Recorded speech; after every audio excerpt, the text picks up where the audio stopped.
Base, this is Station 31. Do you copy? This is Station 31, Base. Are you there? We found something. Something in the ice. The generator's down. We're running low on supplies, and we're out of chocolate. We're gonna run out of chocolate. Not now, Janine.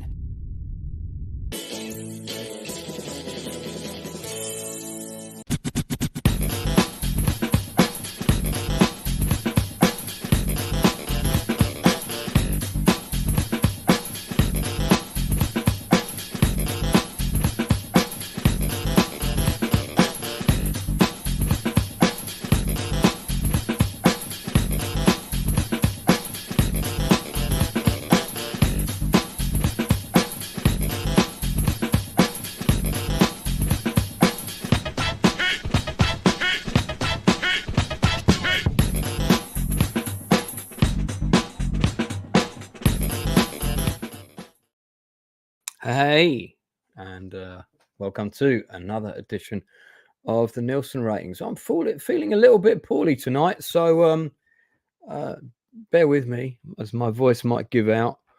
Maybe we won't go our usual full 2 hours. We shall see how we go. But I do have the two most important things, strepsils and wine. So the best combination cure for any cold. Actually, I have also just had a massive mug of hot honey lemon and ginger. Seen quite a lot of stuff this week, so there's quite a few things to talk about.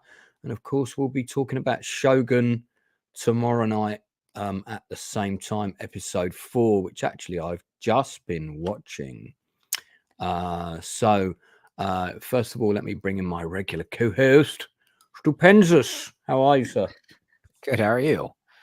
A little bit Better than you do, I guess. You're sick. I burned my tongue last night eating a hot dog, so got that Damn, going man. for me. We're technically both walking wounded then. Yeah. Metropolis Now, just to let you know, the link for this episode is in your Facebook inbox, sir. So jump on. Check out one of those Garth Marenghi books he sent me. An audio book from Garth Marenghi's. Oh, yeah? Sassy Sasquatch is in the chat. Good to see you.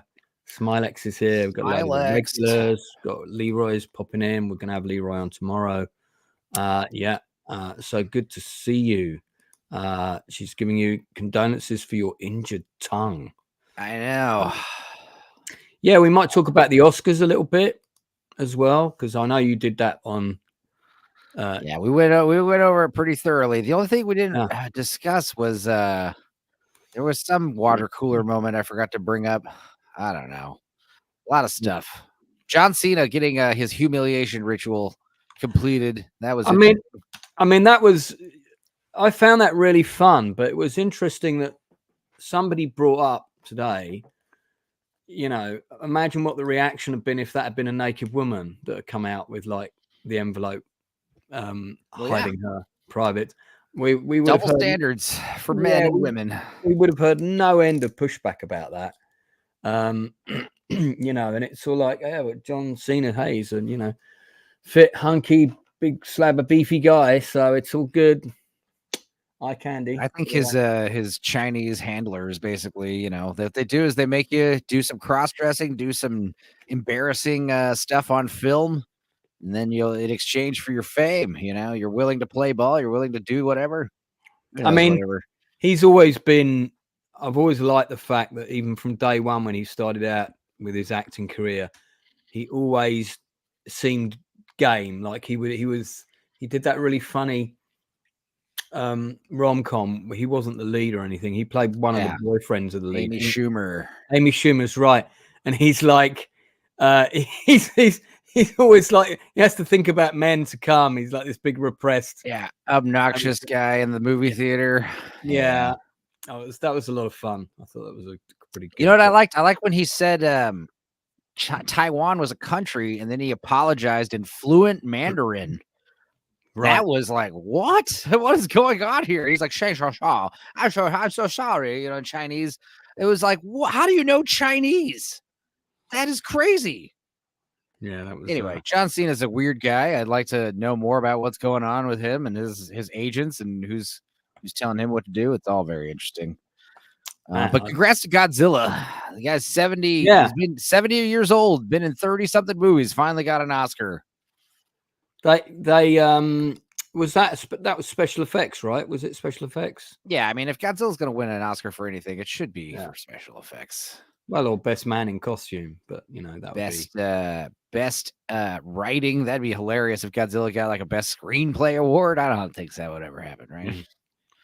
Well, we're going to go through quite a few things tonight. We're going to talk about Damsel, which is a new feature film that's on Netflix. We're going to talk about the new documentary on Netflix called the ARA San Juan, submarine that disappeared. We're going to talk about The Gentleman a little bit, which we brushed upon briefly last week, but most people hadn't seen it yet. So we're going to get into that. We're also going to talk about Super Sex, which is not contrary to popular opinion. It's not Stupendo's autobiography movie, but it could be. Did you get to see that, by the way? Which one? Super Sex. No. Oh man! And you told me to. That's funny. Oh my god, I dropped the ball, didn't I? Yeah. Well, it doesn't matter because Blue Collar and Luke aren't here, so Blue Collar's coming, and here's Inside Man. Hello. Hello. How are you? Yeah, good. Yeah. Oh, not bad. Mustn't grumble. So what's all this about Super Sex? Oh, it's the story about. Is it Rocco Siffredi? Rocco Siffredi. Yeah. Or well, it's like a fictional. I've seen like the documentary with Rocco. That was weird. That was crazy. I haven't seen that documentary, but I knew this was going to be a fairly liberal with the truth, but it was very entertaining. Watched it straight through, 8 eps straight through. Kept me up into the early hours of the morning, literally. Where is this? It's on Netflix. It's on Netflix, yeah. It's on Netflix. Don't laugh at the wrong moment. Leroy loved Super Sex. He gave it 9 out of 10. No, he's talking about Shogun. I know that. Anyway, so we might as well talk about it first. I don't know if Blue watched it. He should do with a name like Blue. So yeah, Rocco Siffredi. Okay, he's Italian, right? Yeah, Mamma mia. So Rocco Siffredi basically was the first Italian porn star in the 90s to sort of conquer what you would call the mainstream porn market at that time. He became, when he first went to LA, because his English was really poor, no one thought they were going to be able to do anything with him. But they realized pretty quickly that his minimum dialogue assets were not really a problem in the world of adult entertainment. And he had the required items. Now, what's interesting about this is the lead part is played by an actor called Alessandro Borghi. And the funny thing is, me and him had a conversation on Facebook about 4 years ago, because I had seen him in Gomorrah, which I was watching with my then partner. It was one of the Gomorrah spin-offs. I'll see if I can get a picture of him as that character. And he was great in it. He was so captivating. And I just thought, and I'd never seen him in anything before. And I said to he kind of looked a bit like this, but he had a shaved head. I said to my then partner, this guy's going to be massive. I can just tell this guy's going to get cast in lead roles, because he was a supporting role in Gomorrah. And I called my casting director straight away, and I said, put this guy on the list. And at the time, sort of Pegasus Bridge wasn't happening, and we just realized it wasn't going to go ahead. But we had 2 roles for 2 Italians in it, who were the guys digging the holes in the ground for the glider poles, the anti-glider poles. Yeah. Yeah, you'd know about that. And I wanted to get 2 well-known Italian actors. This is what he looks like in Gomorrah. He looked like that. Just to do those 2-line parts, pay them a decent bit of money, just so that they are in it. So that would get massive Italian press interested in a non-Italian film, because Italians like to go to the cinema. Yeah. So it's a bit like that tactic of putting Harry, what's his name, in Dunkirk and getting loads of 15-year-old girls to come and see your World War II movie because you got a boy band guy in it, you know. So he was so unrecognizable in this, because I'd seen him with like a bald head and a beard playing this gangster character. And you know, in Super Sex, he's playing a porn star, and he plays him over a period of some years, about a decade, and he's completely remodeled his look to emulate the hairstyle, the fashion of the guy. Now, this has been absolutely slated in the press, this show, which was one of the reasons I wanted to talk about it. There's a lot of people that are saying it should never have been made. Why Netflix glorifying the life of this porn star? His films were known for him to be, you know, he was quite, I don't know if I want to use the word aggressive, but let's say very rigorous love. Assertive. Assertive. And that was kind of his style. That was sort of part of what he was known for.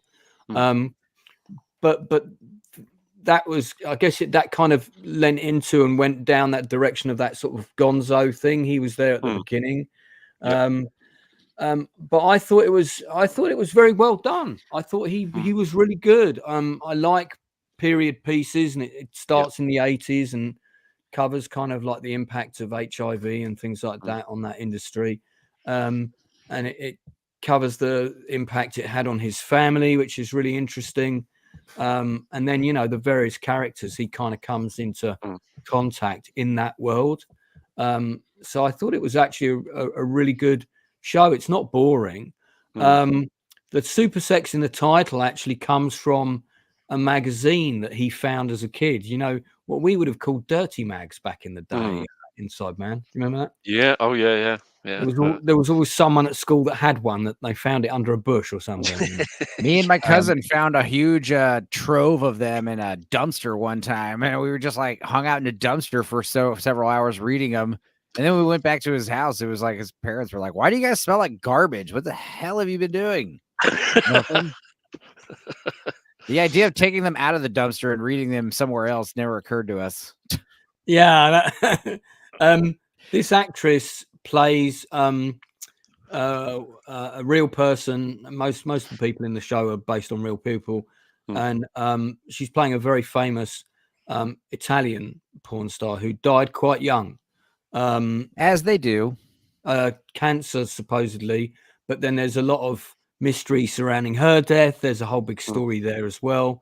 She's also had a miniseries made about her as a character.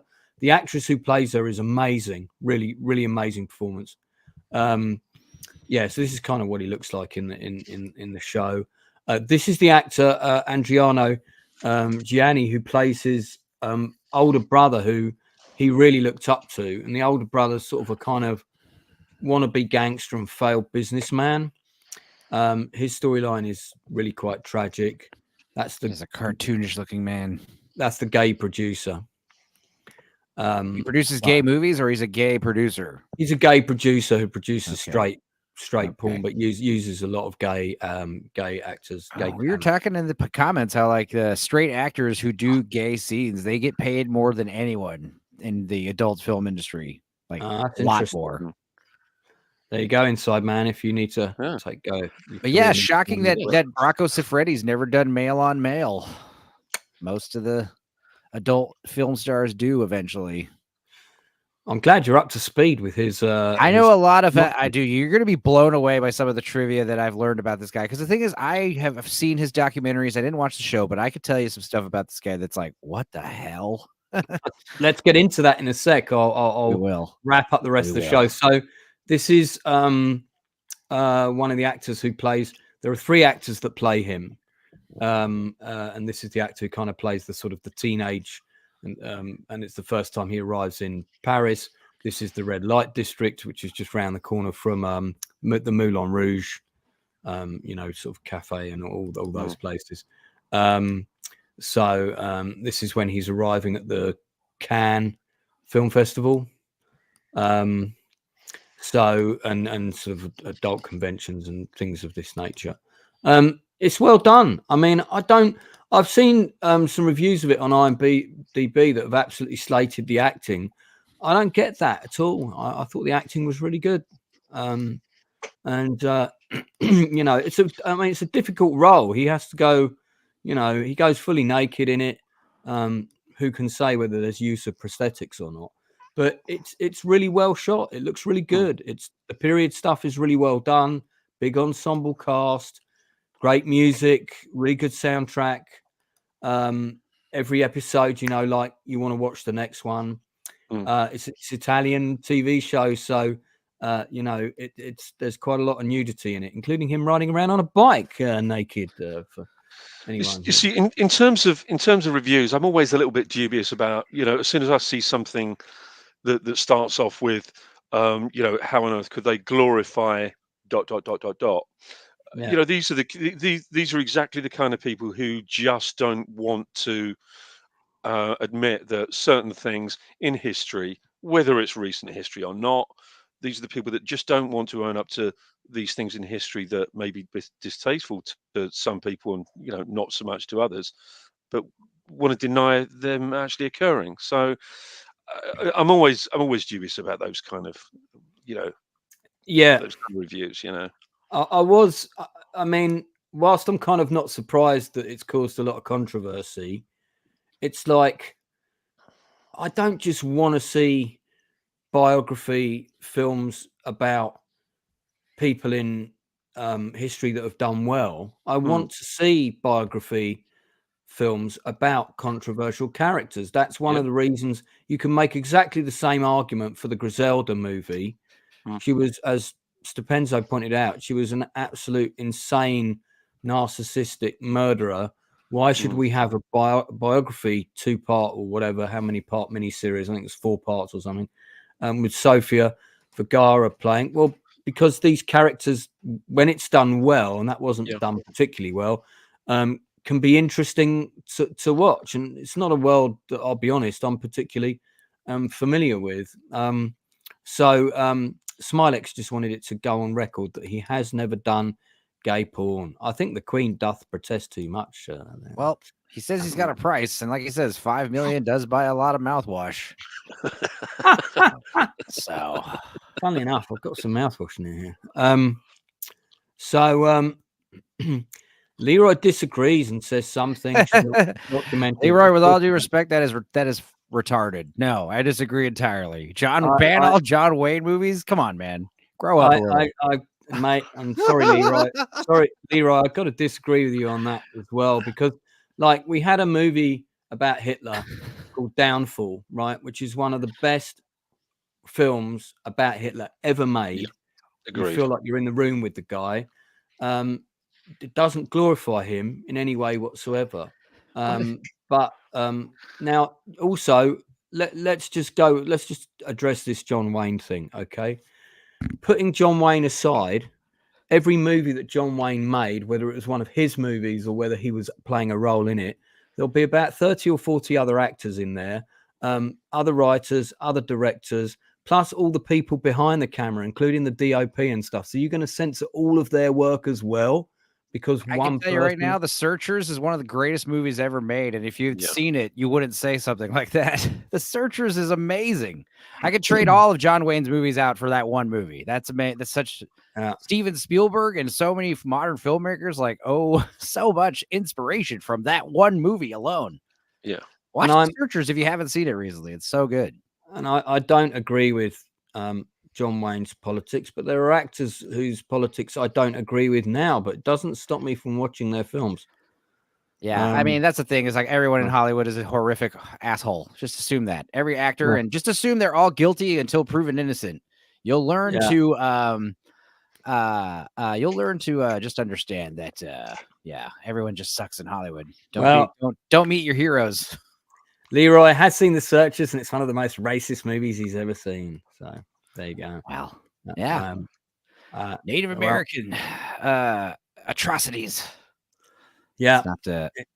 It's not it's a certain depiction in a certain direction, but you know, it's of its time. But it is one of the best westerns ever made, though. John Ford was a legend director. Hello, Sandy. Perfect timing for this discussion. Anyway, let's go back to Super Sex. Let's go back to the civilized discussion of Rocco Siffredi. Yes, indeed. Ew.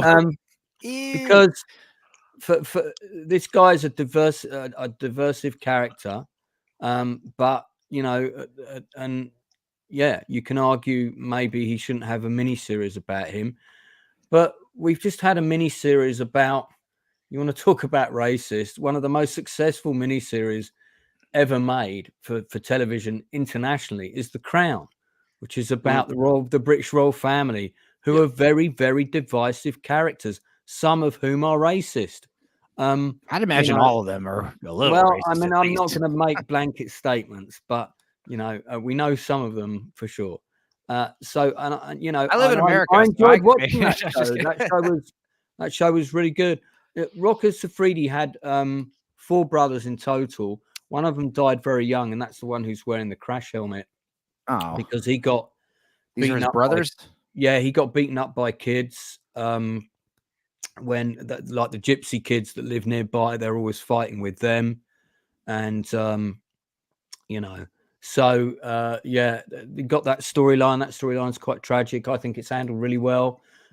This is an absolutely stunning actress who plays the object of his affections, who he never quite has. This is the actress playing the younger version of the same character. You know, and again, it's interesting. Oh my God, my mouse is playing around. Right, okay, there we go. Did they talk about his sons or his wife? Anything like that? Yeah, some of that's covered. I mean, they don't cover. Does it cover all the way up to his retirement in 2004, or is it just his early life? No, he goes up to when he meets his wife. Oh, okay. So yeah, you don't get into any of the crazy stuff that I'm going to bring up. So it goes up to when he meets his wife. And there's a couple of Rosa. Is that his wife in this? 3 of his serious relationships are in it. The one who comes from Hungary or somewhere like that is the last one. Okay. In the show. Yeah, his wife. Okay, so check this out. He's got a wife, Rosa Caracciolo. I think is how you say her name, Italian. Check this out. He impregnated her on film in these Tarzan porno movies they did. And their first son, Lorenzo, who was born from that in conception, sometimes works as a cameraman on his father's films. Well, there you go. That's very close to the bone. Also, he's filmed on location. Listen to this. He's filmed in places. He's filmed from Los Angeles to Kenya and Australia to the Philippines. He's filmed having sex with women in various continents. What a life. Are you reading this off his Wikipedia page? Isn't it? This third fact I read, but I knew the first 2. I was like, dude, yeah. Anything else you want to share about him before we move on? No. I mean, you wanted to talk about this weird show about this weird guy. I'm just saying if this show covered any of this stuff. Well, listen, I actually thought purely as a watchable television drama that was interesting, that had a well-told narrative that kept me entertained, it was a good show. Do I approve of the guy's lifestyle? No, I don't. Am I saying I advocate any of his choices by watching the show? No, I'm not. Is the there same any, way that I'm not advocating Hitler by watching Downfall, you know. Right. Of course. But I mean, does Rocco do any drugs? I'm not familiar if he had any substance abuse issues. Absolutely does. Yeah, he does drugs in it. Okay. It covers all the spectrum of the things you'd expect to see in that kind of world. This has turned Sandy right off Hernando. Rightfully so. I'm sorry. We were going to talk about more refined stuff in a moment. Let's move on to Damsel. Here we are. So I'm going to talk about Children of Heaven later, which is a very good international foreign film. So, that was a sweet one. That'll be G-rated discussion. We'll talk about that. We are after 10 o'clock in my time. So, Okay. So Damsel, I was pressed into watching this today. Stepenzo, do you want to give us a brief summary of the plot without getting into too many spoilers, if you can? I didn't mind the plot, the basic root story that was there. Give us a basic rundown of what I didn't dislike this movie as much as others did. It's basically a young lady in a downtrodden kingdom struggling with weather and famine and starvation. It's very cold and everyone's hungry. And they get a miraculous letter, a beckoning that some prince far away needs a bride. They're going to wed off the eldest daughter, played by Millie Bobby Brown, who's a young lady. And it's an arranged marriage, and it's all the fears and suspicions of that. And it seems to be wonderful. They live in a Mediterranean type kingdom far away. Robin Wright is the queen. Angela Bassett plays her stepmother. And they suspect something might be a little off, but whatever. It's her choice. Millie Bobby Brown decides to get married. And it turns out that it's all a ruse to sacrifice her to some dragon. So it's kind of a bummer. And what I did like about the movie, though, was like pretty much the majority of the film takes place in a cave. That was neat. I liked this smaller story in a fantastical setting. Millie Bobby Brown, she does fine with the materials. She's obviously trying to shed her child actress. She's trying to blossom figuratively and literally into a woman on screen. She's like, and it's very metaphorical too. The whole movie, she's like gradually, tearing off clothes, wearing less layers and cutting her hair off. And by the end, she's basically just wearing a tank top and short shorts. It's just like Laura Croft at the end. Yeah. And it's the whole, hey, I don't need no man to help me type thing, which is, I think if they had just eased up on that kind of posturing, I think the movie could have been received better. But also there's a lot of problems with her. Her character should have died like 15 different times. But if you're willing to, suspend belief about talking dragons and what have you, it's fine to think that, she can, walk away unscathed from a crystal cave full of jagged spikes. I think I sort of hadn't really heard much about it. Listen, I like my fantasy stuff, and I'm a big fan of some of the smaller fantasy films of the 80s. I'm a big fan of Krull. I'm a huge fan of Sword and the Sorcerer. I really like the first Conan movie. The second one's okay. And I also remember things like Dragon Slayer, which the storyline for this is heavily, I'm sure somebody saw Dragon Slayer before they wrote. Lord Toxic kept bringing that up. Dragon Slayer. Dragon Slayer scared the crap out of him as a kid. Just Dragon Slayer is way scarier than this one. Dragon Slayer. This is like a cross between Dragon Slayer and Dragon Heart. Dragon Heart. Yeah, it's Dragon Slayer meets Dragon Heart. With a female feminine with a bit of Cinderella. Yeah, there you go. You nailed it. That's it. Yeah, and I mean, I like this actress. She's good. She's doing her posh British accent again. I'm playing a princess, don't you know? So I'm going to speak like this. She's always braggadocious about how she can do her accents really well. We get it, Millie. You're a little theater kid. Good for you. Yeah, I think if I was a kid and I watched this movie, I'd be entertained. As an adult, I was a bit like Netflix presents a world partly shot in Portugal and the rest is CGI. Oh, yeah. Some of the CGI, I mean, it looks like a computer game. It's fine. It serves the story. It's fine. Ray Winston kind of phoning it in, but he phones it in a lot of times. He's just Ray Winston. And Angela Bassett, I just love her no matter what she's in, even if she's in a bad movie. I just like her so much. She's great in this one too. I love Bassett. She's brilliant. She had the whole Jedi lightsaber thing happen to her in this movie. She kind of gets stabbed and then suddenly she's in. I got really confused at one point. She was in a dungeon somewhere. She got stabbed by the bad guys. Next thing I know, she's on top of the mountain with a hero. And I'm like, hang on, what did I miss? When did this happen? So there was some geography, narrative Robin geography. Wright. Robin She was Wright was good. a little one-dimensional in this, but she did the part well. She's a good. She had fun playing a villain for a change. You know, she Yeah. hasn't played a lot of villains. Yeah, it was all right. It was all right. If anyone else has seen it in the chat, like to know what you think of it. You know what else I liked about it? The dragon design. Dragon design was a design little was good. radical. It was very wolf-like, and normally I don't like talking dragons. It's okay because it's like fantastical. It just opens up a whole can of worms because like, why don't you just tell the dragon, the truth if it understands and speaks English? But what's her name does the voice of the dragon, that Indian actress from Renfield and Arcane, and she does a lot of voice work. She sounds like she gargles hot asphalt for a hobby. She has this really awesome voice that sounds like a talking dragon. It was great. And I wish she talked more a bit. I wish she had done more with her role as a talking dragon. Mm-hmm. But the dragon looked cool. It had I don't know, it wasn't too radical design, but it was a quadrupedal flying dragon. It was like dark green and gold and had this, like I said, a very wolf-like face and paws, which kind of dug it. Inside Man, are you planning on watching this? Probably not. It is a little jailbaity with Millie Bobby Brown like gradually stripping off her clothes and just I don't know. She's really trying to get into that.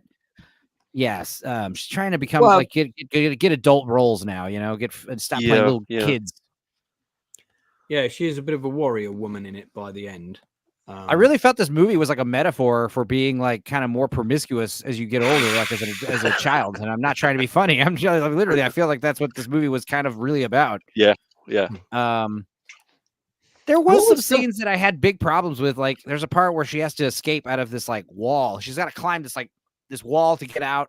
And of course the wall has to be 50 feet high, which is really way too high. And it's like the whole wall is made out of like razor sharp crystals. Yeah. So I was thinking that would surely cut her hands to ribbons. He goes up, no problem. And you're like, why didn't you just make a flat 15-foot wall? That would have been just as scary. There's still a dragon behind you. The tension's still there. What I didn't understand in the plot was at one point, because she discovers all the necklaces, so loads of princesses have been killed and sacrificed, right, in the cave. So some spoilers here, maybe for people. And then it's like the spirit of one of the dead princesses starts talking to her and guiding her. This girl that kind of looks a bit like Zendaya. That stuff was a little weird. Yeah, I didn't quite get what was happening there. Was that going on in her head? Was it a ghost? What was happening there? I don't know, man. It was just more. It was more girls getting each other's back, basically. I think basically, look, if you've got young kids, let's say between kind of 7 to 14, who are like the kind of princess thing and castles and all that kind of stuff, they're gonna love this movie. And there's a lot of fun to be had in it. There's some good costumes, some good production design. To be fair, Netflix probably just had all these costumes laying around from the last medieval show they did. But yeah, it does look really cool. These locations, as Inside Man probably recognise some of them, it's all the same Portuguese palaces that they use for Game of Thrones. Oh, is it? All right. Yeah. So all the gardens and stuff in the show. And they use those new water tanks, the water tank studios in West London. Do you know the ones I mean? Yes, I do. Yeah. Yeah. They shot so this boat stuff would have been shot there, for example. What's going on there? It was fun. I mean, for me personally, it was a bit by the numbers, but for kids that want to see a fantasy film, this is one you can stick them in front of the telly. There was a lot of CGI in the movie, though. Like, I'm not even sure this is real horse riding. There were some real horse riding shots, but there was some other shots where you got like drone shots and the horses run, and I'm like, those are CGI horses that have been dropped into a CGI landscape. They're not even there. So it did take you out of it. But this is all very computer gamey, But it was fun. But else? I think like Northern English Bastard would say if he was here right now, he would be listing all the different ways like she should have died. She was thrown off of cliffs and stabbed and burned, and she lives. She manages to survive. Well, it's precedent now, isn't it? If you get stabbed in films, you don't die now. We've established that from Mandalorian. Star Wars trope. Yeah. All right, let's move. Unless anyone got anything to add, ask. No. Let's move on. Let's talk about The Gentleman. Yes. This show. Talk about. Now, I was not expecting a lot. I did a Best of British review of this already on the channel. I was not expecting a lot of this movie. I quite liked The Gentleman movie, mainly because Hugh Grant was effing amazing in it. Yeah. And he was having such a fun time with that character. I could watch that character all day. The rest of the film was neither here nor there. It was fine. It was typical Guy Ritchie.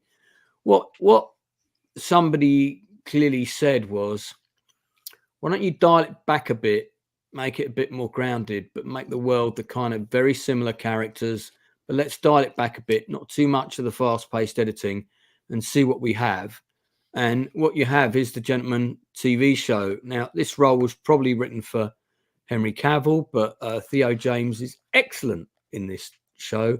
Basic story is posh rich family, father dies, oldest son is due to inherit everything, but the youngest son inherits everything in the will instead, which is Theo James's character. Older brother, this one in the chicken suit, confesses to younger brother he actually is in debt, owes loads of money to some hardcore gangsters. So younger brother has to sort everything out. Part of the arrangement in episode 1 is that the older brother, who is a prat, has to dress up in a chicken suit and apologize, and it has to be recorded on a phone.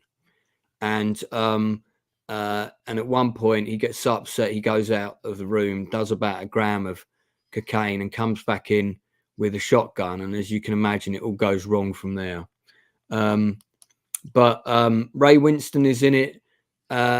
An inside man. The character he is playing is exactly the same character in The Italian Job, played by the guy who runs the prison. Oh, right. Okay. It's the same character. What's his name? Famous British writer played that character, didn't he? Yeah, it was Noel Coward, wasn't it? Noel Coward. So the character that Noel Coward plays in The Italian Job is Ray Winston's character in this. Right. Okay. He's in a prison. Okay. He's got like a private chef in the prison. Like he gets British gangster movie multiverse, basically. Yeah. Yeah, a little bit. So I'm assuming that he doesn't do the Noel Coward accent, so he doesn't speak like that. What's this actress's name? No. He's not doing. He's playing Ray Winston Cockney. Yeah, I'm the Lord of the Manor, even though I'm in here, mate. Sort of thing. Lance, what's the name of this actress? Quick. Kaya Scodelario. Is that how you pronounce it? Italian, eh? Oh. So she was the lead in Cruel, the creature feature with the alligators trapping her in the house. She's the female lead in that movie. And when I saw that movie, I thought she was American. So she plays Ray. And basically, I mean, I try not to put too many spoilers in, but they discover that the arrangement with the father was that they rent a huge portion of the land under which they've grown a massive weed farm. Well, like she has some extra piercings. What now? Nothing. I thought we were moving on to a family section of the show now. Yeah. What's the name of the actress that plays his daughter? Kaya Scodelario, something Scodelario. Lovely actress, lovely lady. Is that the girl that plays? She was in Skins. She's not the one that was in Moon, is she? The one that plays? Yeah, that's her. Sam Bell's Yeah. Really? Okay, that's what it was. Yeah, she's in Moon. Yeah, it's funny because that always happens when you recognize an actor or actress, and you're seeing all the roles. You're like, okay, well, I've seen that one, and that's the one, but that's not the one I'm picturing in my head. Yeah, which one is it? And then you're like, oh, Moon, there it is. That's she plays Ray Winston's character's daughter. She's there basically to make sure that the deal carries on. The younger brother, Theo James's character, is basically trying to get out of this deal. He wants them off his land by the end of the year. And Max Beasley plays another rival gangster. I've met Max in real life. Lovely guy. He's really good in this as well.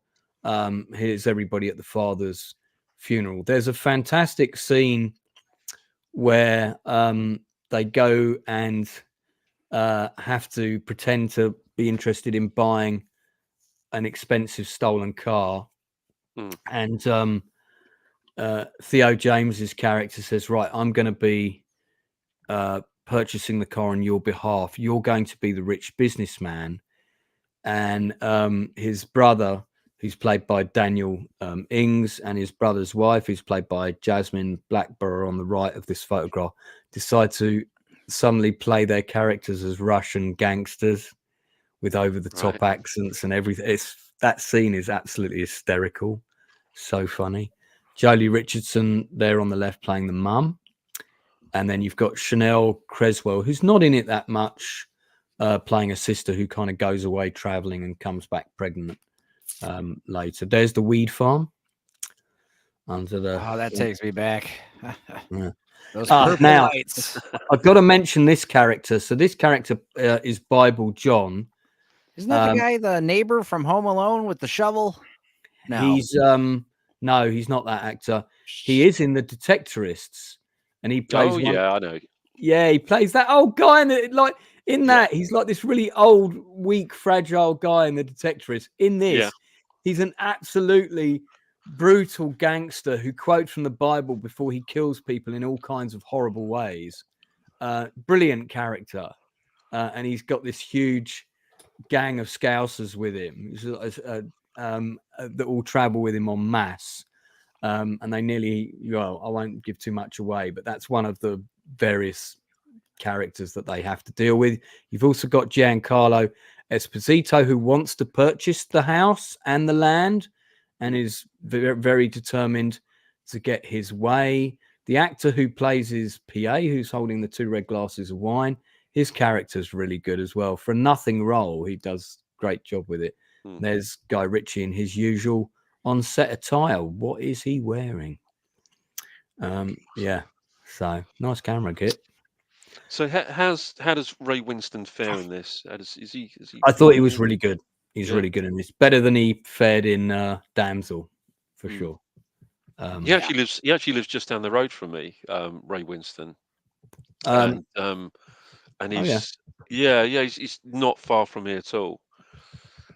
Sort of spitting distance, if you like. It'd be great if I could get him on for an interview. Yeah, I guess we're gonna be watching Departed on Blue Collar's channel in a couple weeks, 2 Tuesdays from now. So that'll be fun. I watched that film not that long ago, and Cannoli Show. Yeah, it's really good movie. Vinnie Jones is really good in this as well. I mentioned it earlier. One of the things that makes this show really good is it's restrained. It doesn't go full on Guy Ritchie. There are some fast editing bits and that kind of stuff, but there's not too much of it. And all the characters are very well drawn. The storylines are a lot of fun. Every episode, there's laughs to be had, but there's also surprises. It's really good, well-made television. And I was watching it and I was thinking, why isn't Masters of the Air like this? Yeah. I mean, 2 totally different shows, but interesting characters. I'm engrossed in the story. End of every episode, I want to whack on the next episode. Basically, it's like a weighted scale with special effects and budget on one side and like story and writing on the other side. And it's like it can never be, it's always you always have to like pick one. Stupid. They spent a lot of money on this. And it's a great show. I'll give it 9 out of 10. Yeah. So is this just written and produced by Guy Ritchie, or is he directing any? He directed 2 episodes. Yeah, he's wearing that corduroy suit earlier. You saw that was weird. I like that suit. Yeah, he directed 2 episodes, produced the whole show. Vinnie Jones is like the groundskeeper who's also ex-forces, and groundskeeper Vinny. Groundskeeper Vinny. Yeah, kind of has a hut with a load of weapons in it, like Arnold Schwarzenegger. Yeah. So Jolie Richardson is just coming into her 4. I mean, it's got to get a second season. Yeah. It sets up so much great stuff for season 2. I could quite happily watch 4 or 5 seasons of this if it keeps to the same level of writing and standard. Yeah. Joni Richardson. I love it. And this guy in it, Daniel Ings, he's brilliant, man. He's so funny. Like,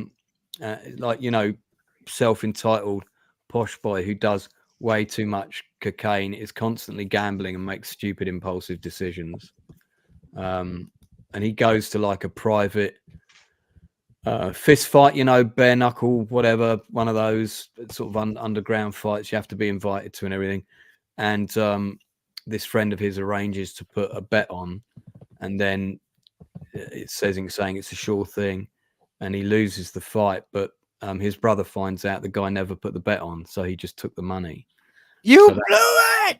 So that's like one storyline that's really well done. I really think Giancarlo he's so typecast at this point. It's sad, really. And the same kind of character in this show. Yeah, pretty much. He could almost He's be always the gonna same play character from Breaking Bad. You know what I want to see him play next? A crackhead, like a homeless dude, someone who's not wearing a nice suit and isn't all proper. I want to see him playing like someone that's like raw and gritty and like he's probably got it written rough on the edges. He's probably got it written in his contract with his agent. I don't want to be sent no scripts. He's always got to be playing a sharp dress. He's always got to be playing a sharp dress, ruthless, like calculating, intelligent. Why not? Yeah, I want to see him play or a cop. He could just play a cop, just a regular like Danny Glover style cop with a family. That would be good, out of his wheelhouse. Stop making him play these like mobster type characters. Maybe he gets to keep all his suits. Still. It was obvious what Giancarlo was up to from when the van. Yeah, no, I knew he was involved in that. But some of the twists I saw coming, some of them I didn't. But nevertheless, it was a lot of. I just gotta watch old stuff for him. There you go. I'll find his range. Yeah, it was good. Really, really good. Really good show. So where is this streaming? Where's Netflix? This is also Netflix, right? Okay. Netflix, yeah. Yeah, I highly recommend it. If anyone else has seen it in the chat, let me know what you think of it so far, or where you would rate it out of 10. So that's the gentleman. Enzo, you Children of Heaven. Do you mean the 1997 film? Yeah, 1999, I believe it was. Yes, this one. Now, here's the thing, guys. This is going to be the G-rated section of the story of the stream. We're not going to be talking about pornographers or mobster gangster killers. Damn. We're talking about 2 Persian kids who share a pair of shoes. I loved this movie. It was so sweet and good. And very, very low budget, or at least very, I think the biggest thing that happens in this movie is there's like a race. You had to have some kids like do a running race. There's like the movie. It's a great example of like setting a film, where you're at and working with what you got and making a story with minimal. I mean, basically they had a really nice camera. And what's funny is it's 1999, but whatever camera they're using, it gives it the 70s vibe. It looks like it's made out of the 70s. But yeah, it was just this sweet story about this little brother loses his little sister's shoes, which had just been cobbled. They've just been repaired. And so he's got this like plot to like win some shoes. If he wins 3rd place in this race, he'll get some shoes. But in the meantime, like him and his sister are like trading shoes, like borrowing the same pair of shoes. And like he will like let her go to class, and then when she comes to class, he'll come meet her, get his shoes. They trade a pair of chanclas, like a little pair of sandals, when they're not wearing the shoes. And I don't know. It's just a great little story about family and perseverance and being happy with what you got.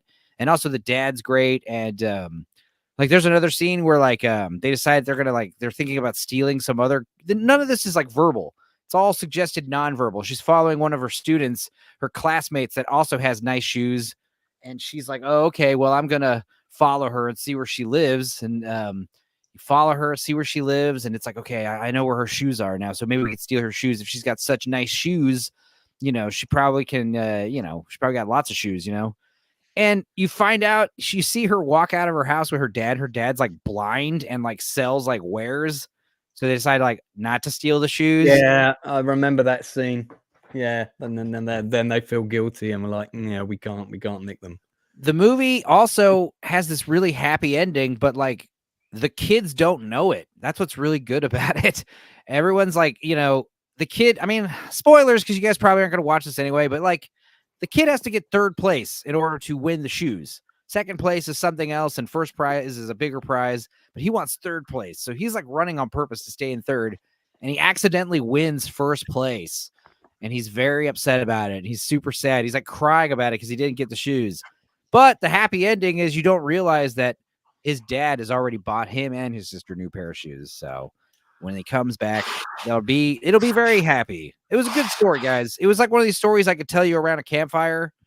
And like it wouldn't lose any of that punch. It was just a good story. Really small story that says big things. I always love those movies. Yeah. It all doesn't have to be gunfire and explosions and sex scenes for me. So, I do like myself a small, quaint international film in Persian every once in a while. So is it set in Iraq or Iran? I think Iran. Iran, It's great because it's in the very poor area of Iran, not super poor, poor enough. It's like they got water and electricity and stuff. But it's funny because they do at one point. The father, I think, is a gardener, and they go door to door in the rich neighborhood, looking for places to garden for work, and there's like an obvious. It's kind of like Brazil with the favelas and like the rich areas. Like there's a very clear divide of like class going on here. But it was just a really sweet movie because like this kid, he spends most of the movie just like struggle bussing because like nothing's going his way and he's very sad, but like he still keeps soldiering on because he's got to. When they're going from house to house, isn't there that scene where suddenly all those Canadian diplomats have to hide? No. That's a different movie. Yeah. There was nothing like that. There was no real like antagonists in this story. There's no real it's just like I said, dude, a really small movie. Says a lot of good things. Children of Heaven. Watch it with your grandma. This is the director. He is still around. From Tehran, middle class family in Iran. I thought they killed all the middle class families in Iran, but I guess some survived. And he has made since then, because I'm curious to see, Children of Heaven. So he made another one called Color of Paradise. It's got also very well rated. Barefoot to Herat, The Willow Tree, Beyond the Clouds, The Sun. 8.1, 8.2. Yeah, pretty good ratings. I've seen the poster for this one, but I haven't seen the film. I remember this. I'll check that out next. Yeah. The story of Mohammed, a blind Iranian boy, and his father, Hashim, who always is oscillating between accepting his son as he is and abandoning him as he represents a burden for him after the loss of his wife. I can just see Hollywood executives jumping over the remake of that, starring Will Smith. Okay. All right. Well, good stuff. Very good movie. No, man, it's good. I like to be recommended things that most people won't likely to have heard of. Okay, those people that like documentaries, going to talk about a documentary next. This is available on Netflix now. It's called the ARA. That stands for Argentinian Royal Navy. Spelled with an A is their Navy word. San Juan submarine that disappeared. For anybody who knows the true story, this submarine, while it was on a fairly routine patrol with a crew of 44 people, Argentinian submarine disappeared in 2019. The wreck was not discovered until I think it was about 7 or 8 months later, and the full story of what happened exactly took ages to come out. The submarine was actually commissioned in 1982, so I'm amazed that it was still seaworthy after all that time. It's a 6-part documentary. Each part is about 45 minutes, told from the perspective of all the real people involved. There's a lot of interviews with the actual families and relatives of the crew. Quite a few interviews with people that worked for the Argentinian Navy, including one of the people who was sacked and scapegoated as a result of the disaster. It's extremely well made. Lots of archive footage, including footage of the search for the sub and protests back home, all the legal stuff that went on. So if you like your documentaries about these kinds of topics, I think Inside Man, you'd probably find this quite interesting. Very much so, yeah. Very much so. I mean, I think actually you made a really good point. How on earth was a submarine that was commissioned in '82 considered to be seaworthy? I think that's probably one of the key questions I'm assuming that gets asked in this, isn't it? Yeah, because I mean, you know this fairly early on. It's mentioned in episode 1 that the last message from the sub was that they had an electrical fire on board, and they were having to vent using the snorkel, and the seas were like extremely rough.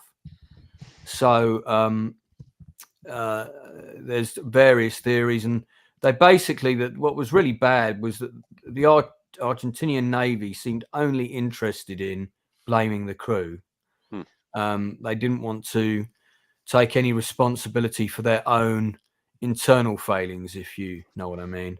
Yeah. And things like the procedures for overhauling it and all of that. Yeah, I mean, because they do have regular refits, don't they? Yeah. Not submarines, but all naval vessels have regular refits, and whether that's the rewiring, all of the electrical systems, the electronics, everything. Yeah. They go through those regular overhauls, and that's as well as obviously its structural integrity. But as this is an electrical fire, it seems like it was outdated electrics that almost certainly, or let's just say unmaintained or badly maintained electrics. That there's lots of there's various theories put forward. It's not. This is a documentary, whereas Sandy's asked on a scale of 1 to 10. Chernobyl, not purely a doc, but so well done. Where would you rate this?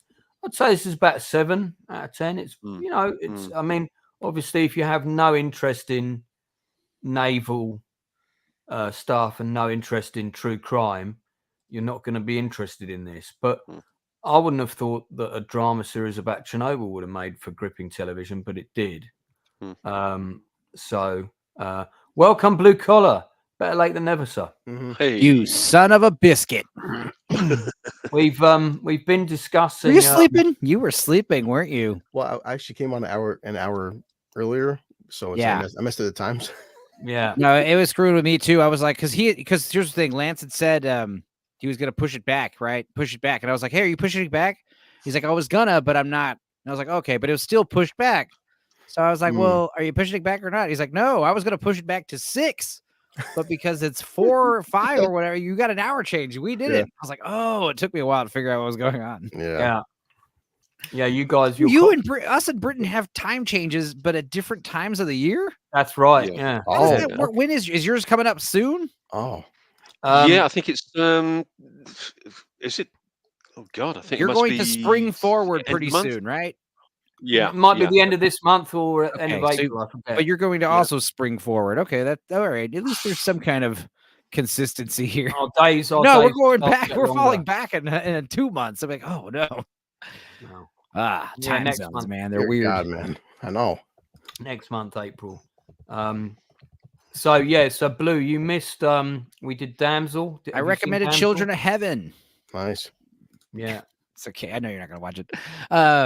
But what'd you think of Damsel? Did you watch that one? Children of Heaven, Damsel, Gentleman, and Super Sex. Damn, it's a lot of stuff. You didn't watch any of those, did you? Which of those did you watch? None of them. Good. Okay, we don't need to go back then. We can just keep moving forward. All right. I would recommend this if people like this kind of thing. Yeah, I'd say about 7 out of 10. It's not like the best ever documentary series I've ever seen, but I was very invested. I was very interested. I really felt for the families, and I thought that the Argentinian authorities handled it incredibly badly. You know, they weren't telling them anything. They weren't being honest. There was a lot of conflicting information. One of the stories that was going around was that it had gone on an unofficial patrol too close to the Falklands and had been sunk by the British, which, you know, obviously was bollocks. But, you know, because if we had sunk an Argentinian submarine, trust me, it would have been on the front page of the Sun. Argie's get it again, you know, all that bollocks. Yeah. Oh my God. Yeah, let's not go back there. But yeah, okay. So I recommend that. I've just started another show, which I'd like to know if anybody has seen or even heard of. And it's this one. Just get this screen back on. So yeah, San Juan, 7 out of 10. You probably like it if you like documentaries. The Signal. Or in Germany, it's known as Das Signal. Dude, there's like 4 or 5 movies called The Signal. Well, this is a Getting mini-series. crazy now. Okay. Well, that at least differentiates it a little bit. This is a mini-series, and I got it confused. Somebody told me, "Oh, you've got to watch Constellation," which is about a woman coming back from space, and shit's not quite the same. Weird stuff's going on. This is about a woman coming back from space. Weird shit happens. Weird stuff's going on. And again, I'll try not to get into spoilers, but I've only seen the first 2 episodes. It's all on Netflix. It's quite interesting. It's very well acted. It's very well shot. I haven't got a fucking clue what's going on. So that's the only problem. I'm not sure I'm quite understanding what's happening. And I was hoping someone else might have seen it and would be able to explain it to me. Netflix are really kind of pulling it out of the bag, certainly for this show. I mean, this current, you know, your current show. It's, you know, there's been show after show that you've recommended that I am absolutely dead certain I'm going to be watching. So Netflix are really kind of glowing at the moment. Yeah, they've had some good things. I mean, Gentleman's been very good. There's been some good documentaries. There's 2 other documentaries I want to watch that I haven't watched yet. One about the woman who murdered her own sister in India. That looks interesting.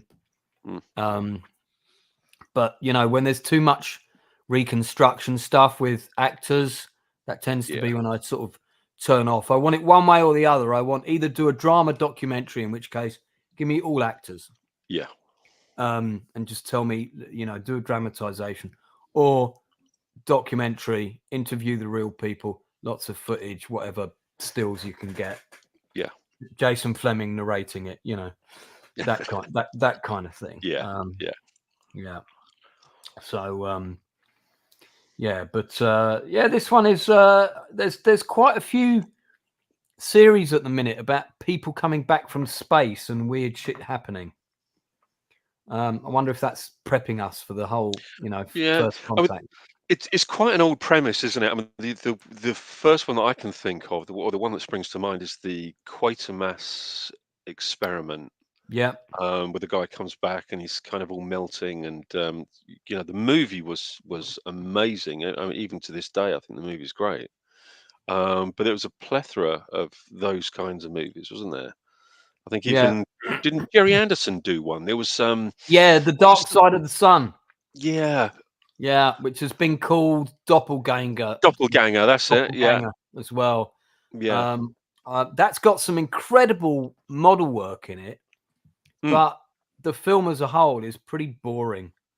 I mean, I remember seeing it as a kid and thinking, "Wow, this is kind of freaky." Seeing it again, it's pretty pony, to be honest. So these are the reviews for The Signal. I just want to look at the headlines and see what other people are thinking. 7 out of 10, 8 out of 10. Excellent German sci-fi. Interesting first contact scenario. Incredibly irritating. Plot is totally missing. Well, I'm having trouble following it. Show is very slow. It is quite slow. It is quite a slow show. That's fair. But you know, it's not a 1 out of 10, man. Come on. It needs a hero, and so do I. My life is so lonely.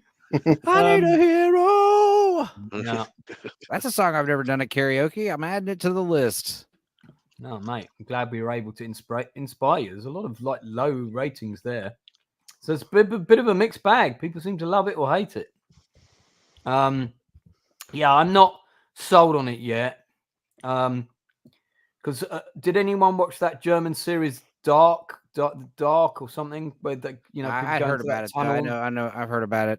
Yeah, they go back in time, and yeah, I saw the first season. Haven't got around to watching any more of it.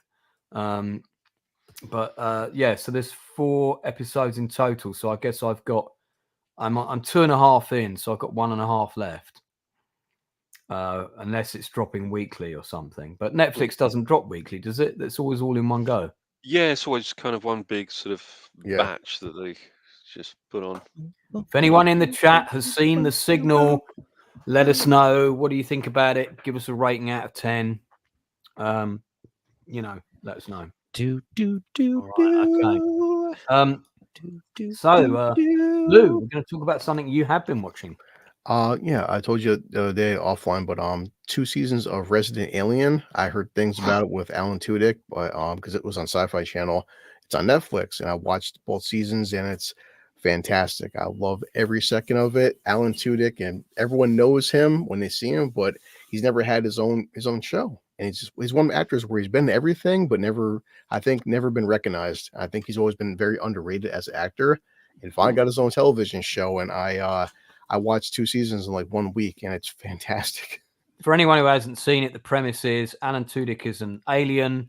He ends up in a small town. I think it's kind of on the Canadian border or something like that. Basically, yeah. Yeah, because I watched this when it first came out, so my memory of it's a bit vague. And there's a kid in the town who knows he's not quite human.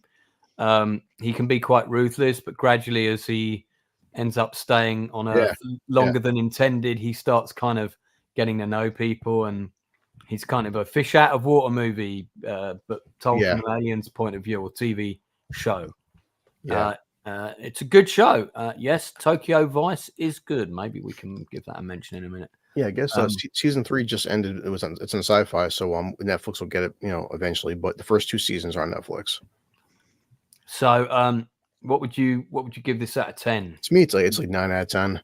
I think his physical comedy is hilarious. Like he is every time he's eating, like the way he mimics trying to be a human being. Oh yeah, I remember that. Every time he tries eating, and he doesn't understand sarcasm.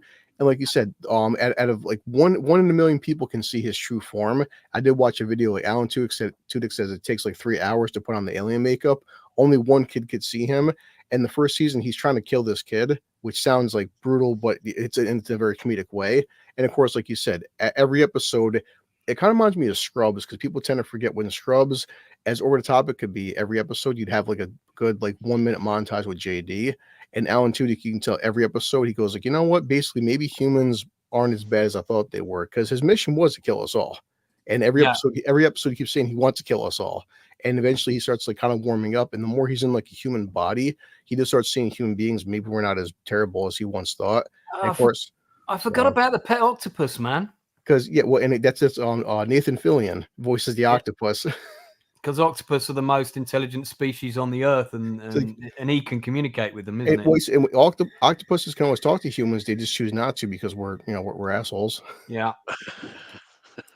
This is as you can see, this is a play on the miners getting rescued in Chile, stage production. Yeah. No, his physical comedy is hilarious. Like I can't believe how much I bought. Like, my mother, like how Enzo says his mother watches television. My mom never heard of Alan Tudyk, and she was, Chris, I can't stop watching this show. Who is this guy? And she doesn't know of Alan Tudyk. And again, he's one, as a mom, this guy's had 1,000 roles the past decade. I just know he's never been put on the map. And I think I hope this show gives him more the credit he deserves. Sarah Tomko's good in this as well, the lady in the middle there. Yeah, I thought she did a really good job in this.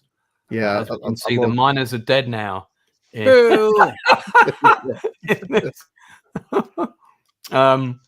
Yeah, no, it's really well done. I think also in season 1 he kills a few people, doesn't he? Well, the opening, like, yeah, he's. I guess, and I did read That's what he too. really looks. That's what he really Yeah. looks like. Yeah, I did read, and this is another thing. The source material. I seen a YouTube video. The top 5 things. The Resident Alien comic book. They changed a lot of stuff from the comic book, but the changes are, I think, better. And some people could debate that. And they show the difference between it. The comic book, Harry, and the TV show Harry. It's his character, because you can't pronounce his name. Yeah, because his name's like. Well, because he tries playing he's a human alien doctor, and he learns how to become a doctor through the internet because it's that easy to become a doctor. But like the first season, he's sitting there like a woman wants a pelvic exam, and he's okay. He goes down under the sheets there. Okay, let me look on my phone how to do a pelvic exam. He accidentally takes a selfie. She's like, "Do you take a picture?" He goes, "Yeah, I was trying to figure out how to give you a pelvic exam." She's like, "Okay," and she smiles, and he's taking a selfie while he's underneath her, like the sheets with legs spread open. Oh like, my lord! Stupid things like that. We are no longer in the PG section, are we? No, apparently not. We've moved on from Children of Heaven. Sorry.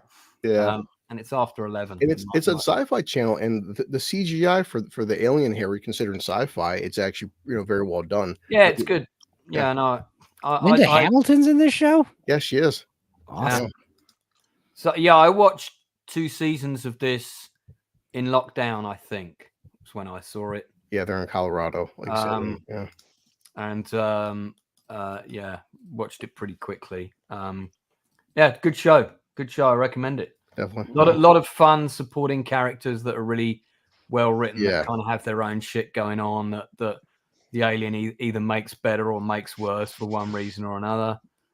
This detective guy is really good in it. Yeah, he calls himself Big Black. Why? Because you are black. Oh, you're funny, right? It's just, and he doesn't understand comedy at all. It's his sarcasm is hilarious. Oh, so just someone with autism, basically. Basically, yeah, pretty much. There's Linda Hamilton again. Yeah.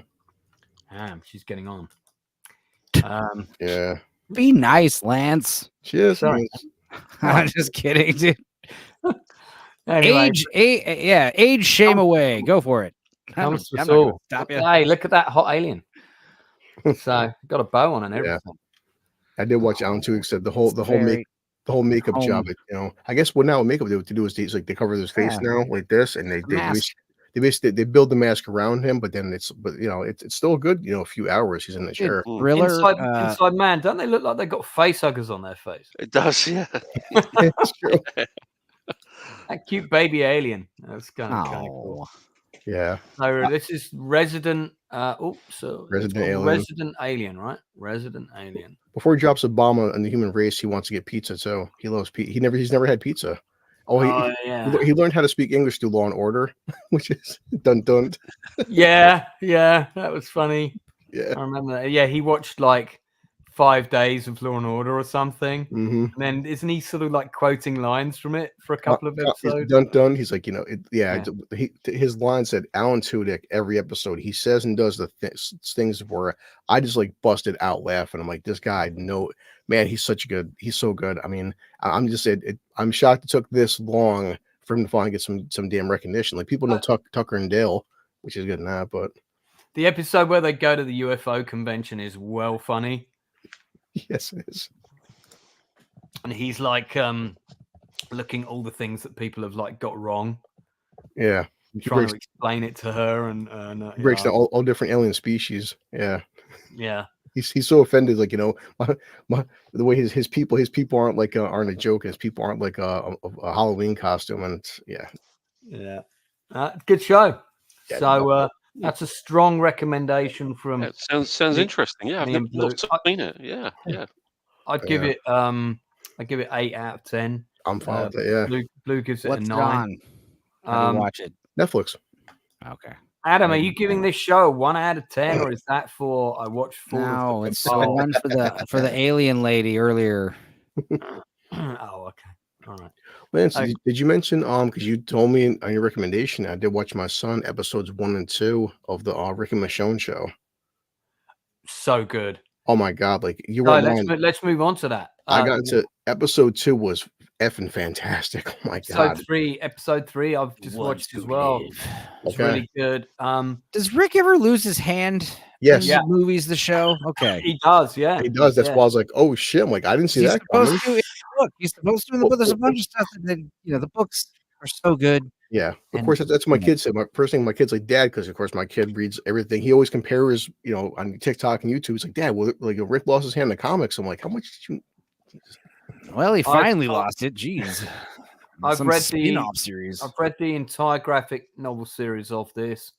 I like them both. The TV show kind of lost its way a little bit in the middle. Definitely, yeah. At one point, but I ultimately though I liked it, but this show is outstanding. It's mainly outstanding because of the two actors. Definitely. I just like how it turned AMC, The Walking Dead turned AMC into the zombie channel, basically. It's like all their original shows are zombie based. Just like how Breaking Bad was on, that's all they cared about was crime stuff. Oh boy. The premise for this is it picks up where when we lost Rick, and he's kidnapped by a group that are called what's the name of the organization? It's like the RMC or something like that. It's a kind of military organization that have got a huge enclave where people live a relatively normal life. There are two other cities that are the same. They're supposed to work in cooperation, but reading between the lines, and you hear in the first episode, one of the cities has been taken out, like one city's been destroyed. And I think actually, I think they're called the CRM, aren't they? The CRM. Sharon got the shaved side of the head look. Yeah, they can't help themselves. They have to do it in every show and movie. Yeah, man, that's kind of getting old. She's great in this, though. I love her as an actress as well. Yeah, just think she's phenomenal.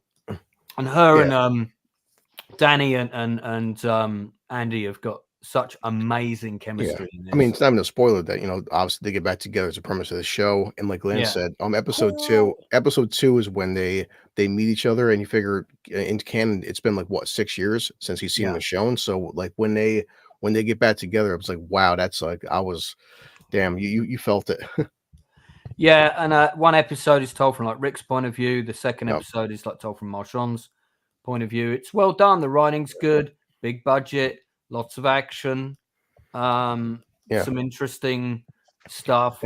New zombie ways of killing zombies en masse, and that scene right there. I mean, like you always say, digital. There's a part where Michonne she has a horse and she looks over and you see digital shot, but there's like 10,000 zombies looking at her. And that was like, I'm like, AMC put some money into the show. Yeah, they did. And I think the problem is 10,000 zombies used to be scary until, every time they encounter 10,000 zombies, they magically survive. So it's like a lot of people got killed in this show, though. Yeah. Good. The casualty rate in this show is very high. It's like Lance said, don't besides Rick and Michonne, do not get attached to anybody. No, don't get attached to anybody in this show. The big problem with The Walking Dead is it's very tonally monotonous. It's very dreary, very drab. There's hardly any levity. I don't know if these spinoffs are any different, but there's like, no, this is different. There's also no point.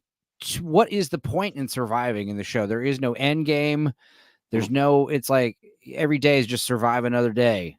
Yeah. It's like there's no goal in mind. There's nothing, So this is one of the premises of this show is that end game, funnily enough. Good.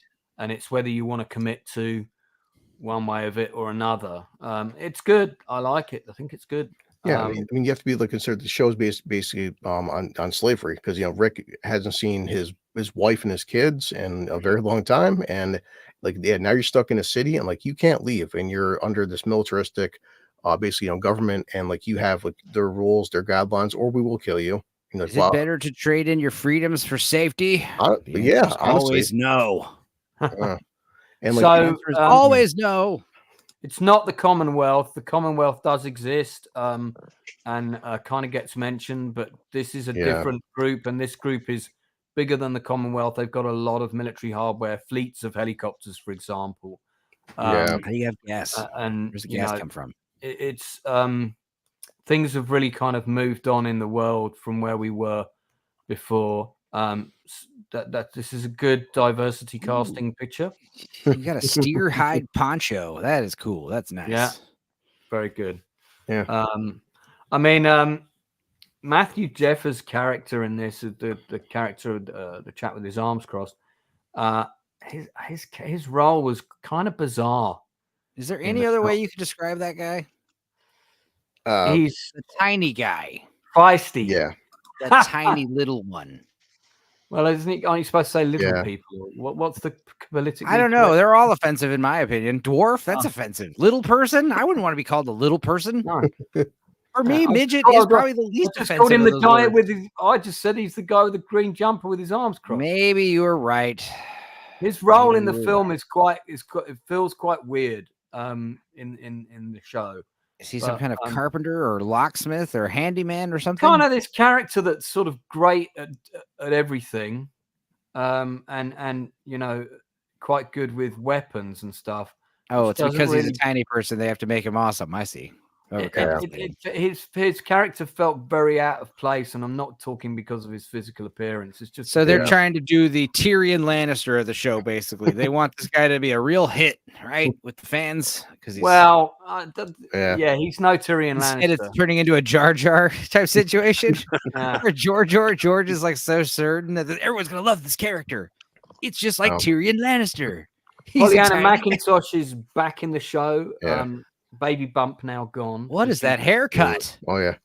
Well, she had that haircut previously in the show.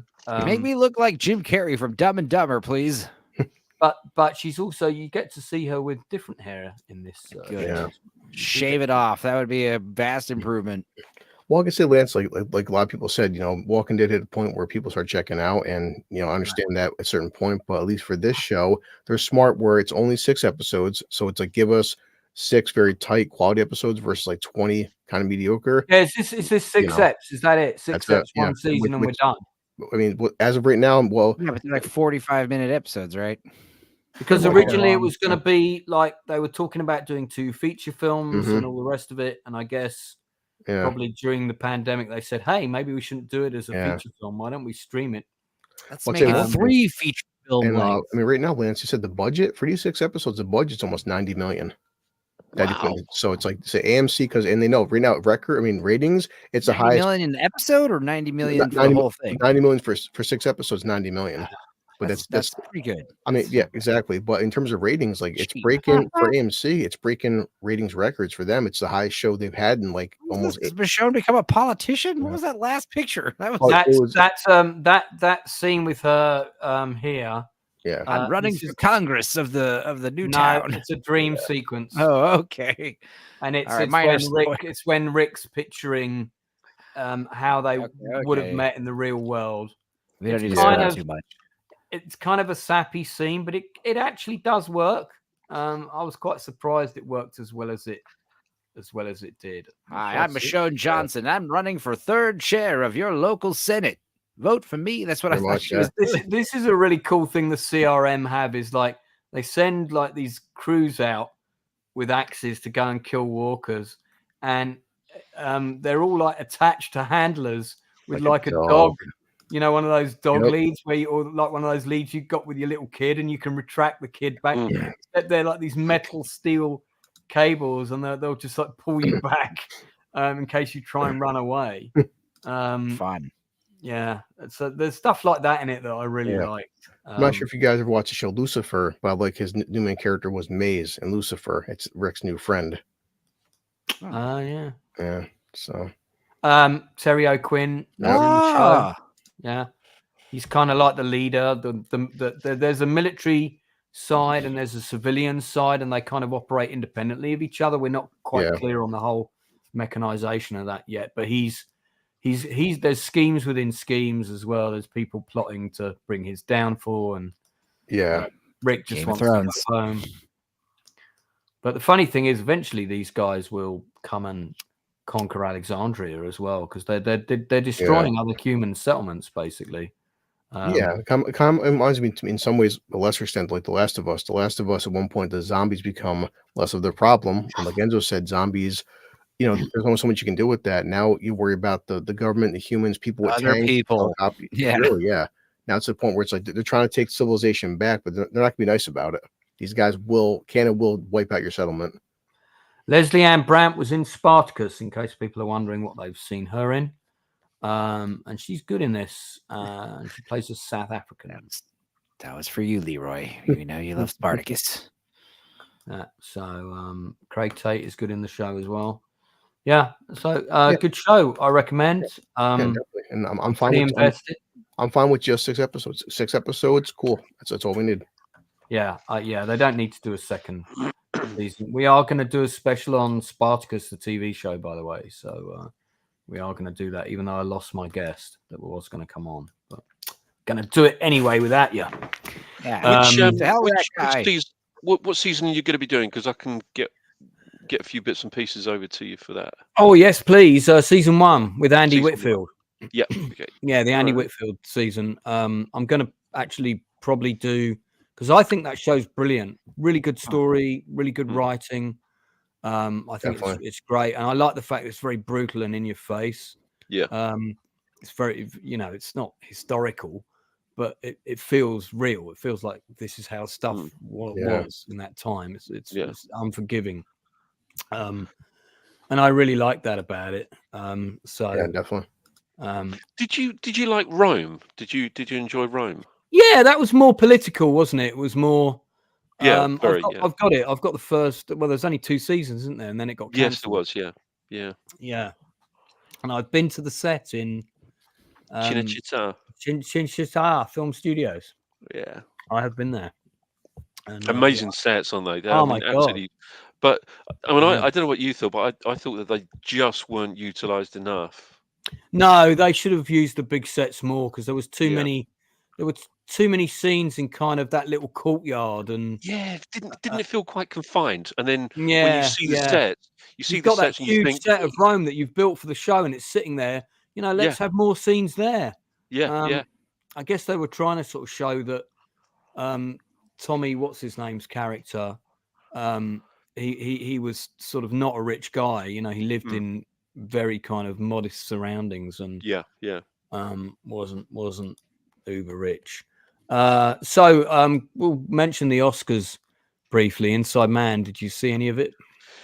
Just clips. They genuinely have no appeal for me anymore. I have no interest in them. I didn't watch the BAFTAs.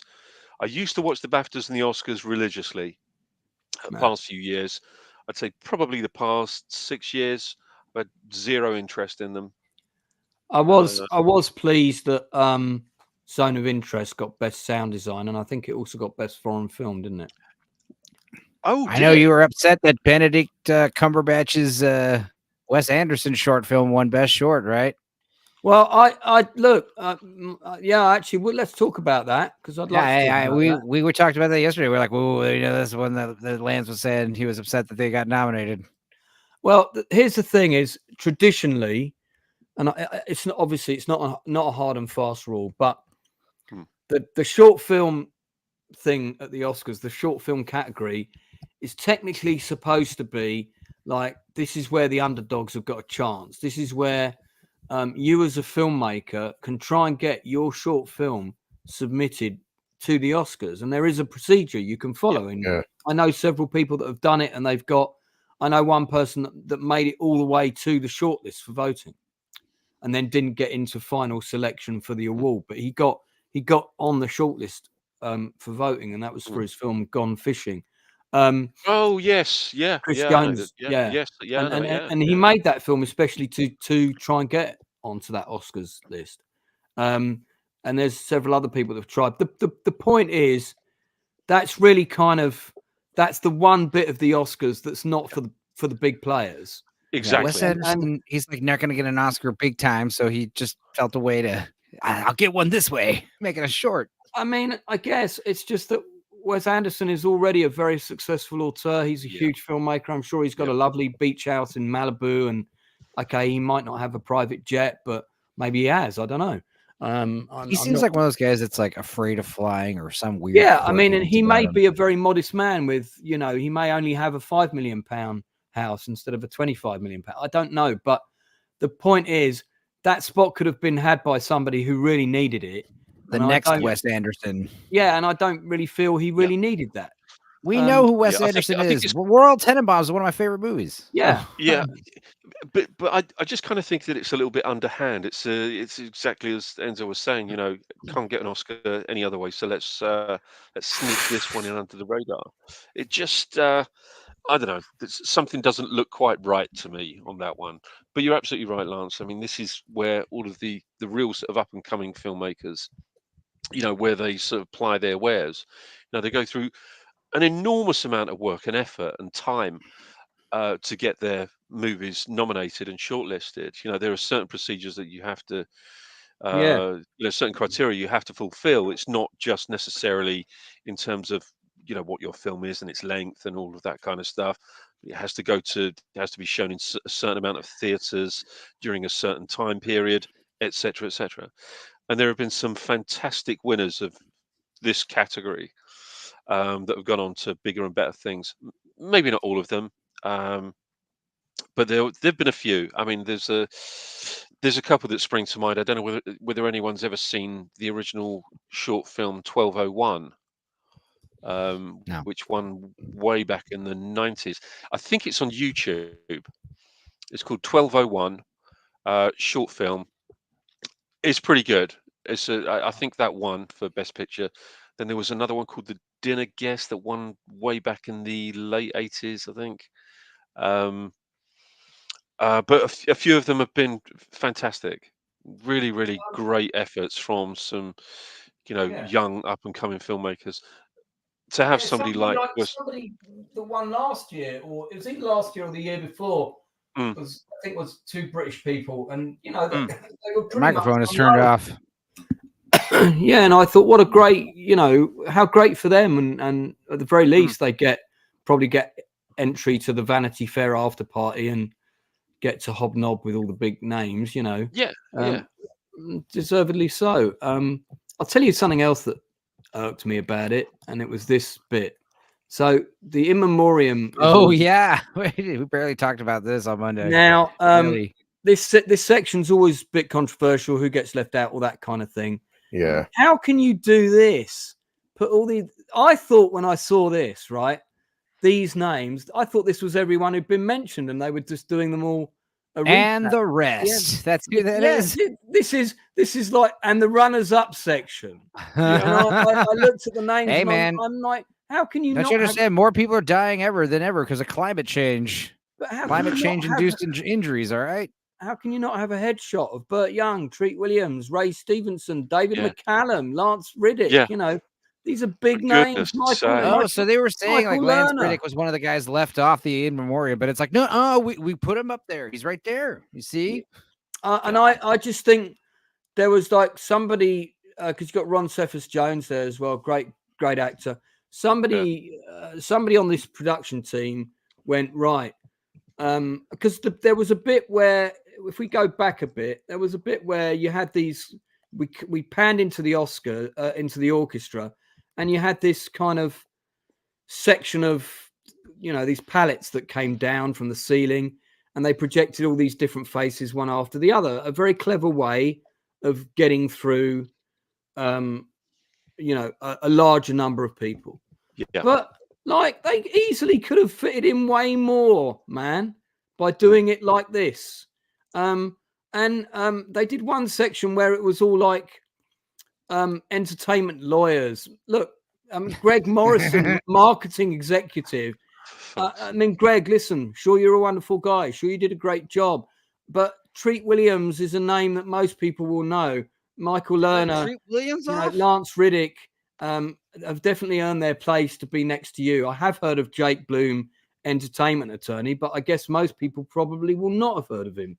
I just thought, I mean, who decides this shit? It's a bit. But doesn't it look slightly self-serving? Doesn't it look like, you know, certain people within the Academy have said, yeah, you know, if we know, you know, we got to start sort of looking at other people, you know, well, you know, who do we consider to be the most important people? Oh yeah, the lawyers and the agents. Yeah, we're gonna have, you know, I've never seen an accountant on the in memoriam section, but I bet we're going to get one soon. Yeah. And it's going to be the one that made them all loads of money. Yeah. I don't know. It's just a bit weird. I always thought very prominent crew and faces that we know.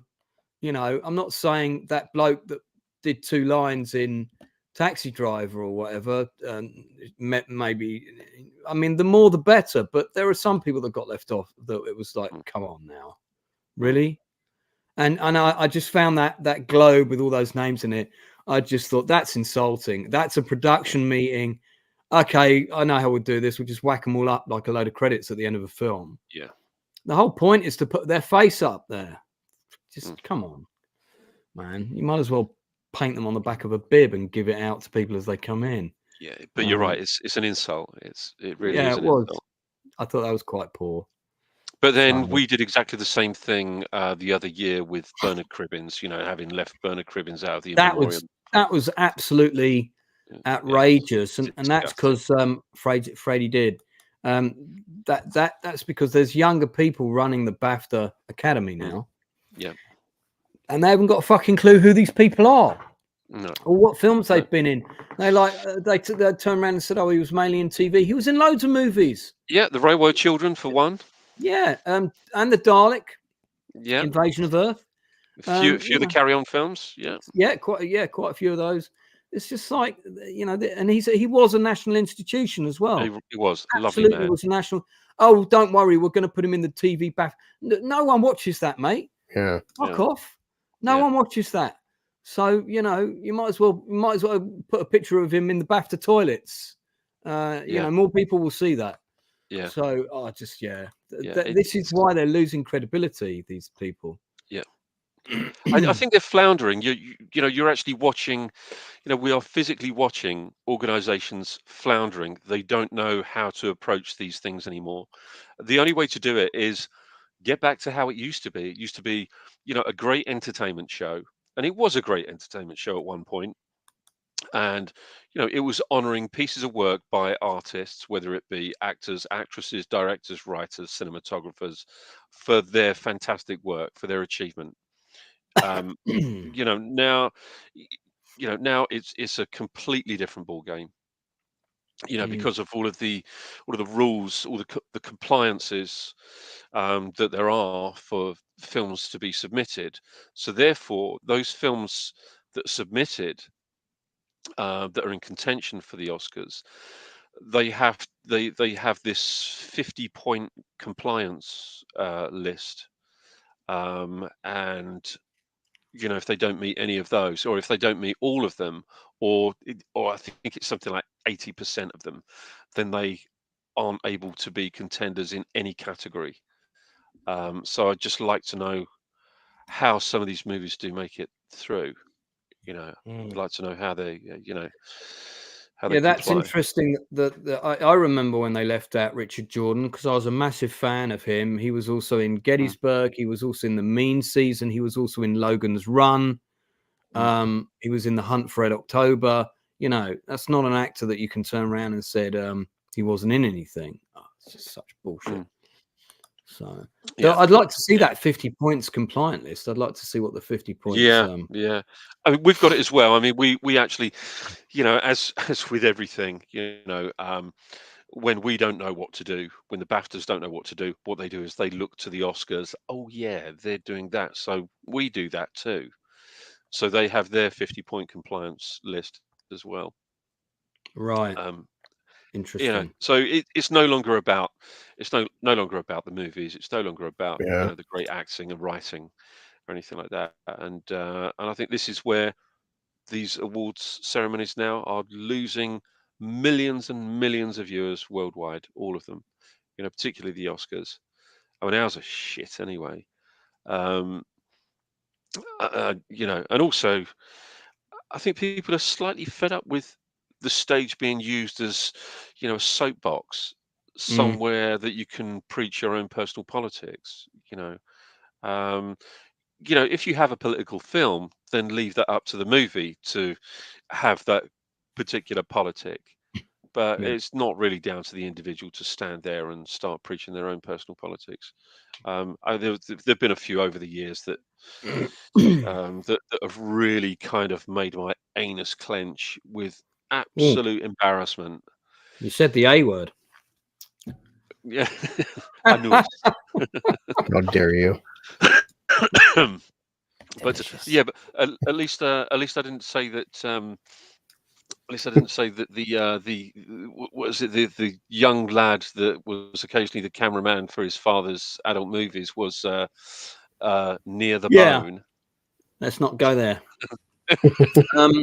So I can't believe you said that. I can always depend on Enzo to come up with fact of the day. Yeah. It's true. I didn't make up anything. I know. Also, Chris, you missed my facts of the day about God. Rocco Siffredi. I'll watch a replay. So, well, that was the Oscars. Glad Zone of Interest won. I'm glad the lady from the Holdovers won. Yeah. Obviously, we're all glad Godzilla won Best Special Effects. We're also, I'm glad that Oppenheimer won Best Soundtrack. That was a good one. Yeah, it's funny because God forbid that I should ever agree with anything that Piers Morgan says. I did watch that. But everyone's upset that back to the real quick before we get on to Piers Morgan, but everyone was upset at the composer who won Best Score. He was saying, like, thanks to his parents for getting him drum machines and guitars instead of video games. And all the video game nerds are like, rabble, rabble, rabble. It's true. They're upset about it. You got to practice. Yeah. Well, earlier today, I noticed a video that came up on my timeline. I thought, oh, there's a friend of mine on here. And I couldn't believe it that the Critical Drinker and Nerdrotic are on Piers Morgan's show. And he described them as two YouTube titans, which they are. And they're talking about the Oscars. They talked about the double standards with John Cena coming on naked, and Piers, brought up, and I found it hard to disagree with him. Imagine what the reaction would have been if that had been a naked woman coming out with the envelope covering her boobs, or two envelopes covering whatever. But it was funny that Piers said, Oppenheimer, technically a brilliant film, but God, I thought it was boring. And I can't disagree with him. It's very untrendy to say that because everybody kept going on and on and on about for a historic biopic. It was definitely one of the more exciting, life stories of some historical figure. It was. I thought the one with Paul Newman was. I found that far more interesting. Talk about Fat Man and Little Boy. Yeah, that's a good one. It was released in the UK as Shadowmakers. It tells the same story. John Cusack is in it. The whole scene where Cusack gets irradiated and all of that stuff was handled much more interestingly. I don't know. I mean, I also felt that the film definitely should have ended when the bomb went off, and with Nolan's perchance for jumping around with timelines, that could have easily been a flashback during the courtroom scene or whichever bit that we kind of got added on after that. I just found the whole thing just a bit like, I did like with Will did say, like, perhaps the film definitely could have been shorter. Did have pacing issues. It definitely for most people was kind of long. I did say also on Enzo's stream that, look, I just watched Dune in IMAX and I watched Oppenheimer in IMAX. It doesn't need to be seen in IMAX. It's was that for the infamous, there's a atomic bomb shot. Great, but I'm not going to blow an extra $10 for one shot. It's a very good, for most part. What you said the other night. Yeah. Sorry. I mean, just so people know, I'm not a fan of Piers Morgan. He does steamroller people on his show, but I'm very made up for drinker to be. Yeah, I did notice from an interview standpoint, if you ask a question, give your guest more than 2 words before you cut them off.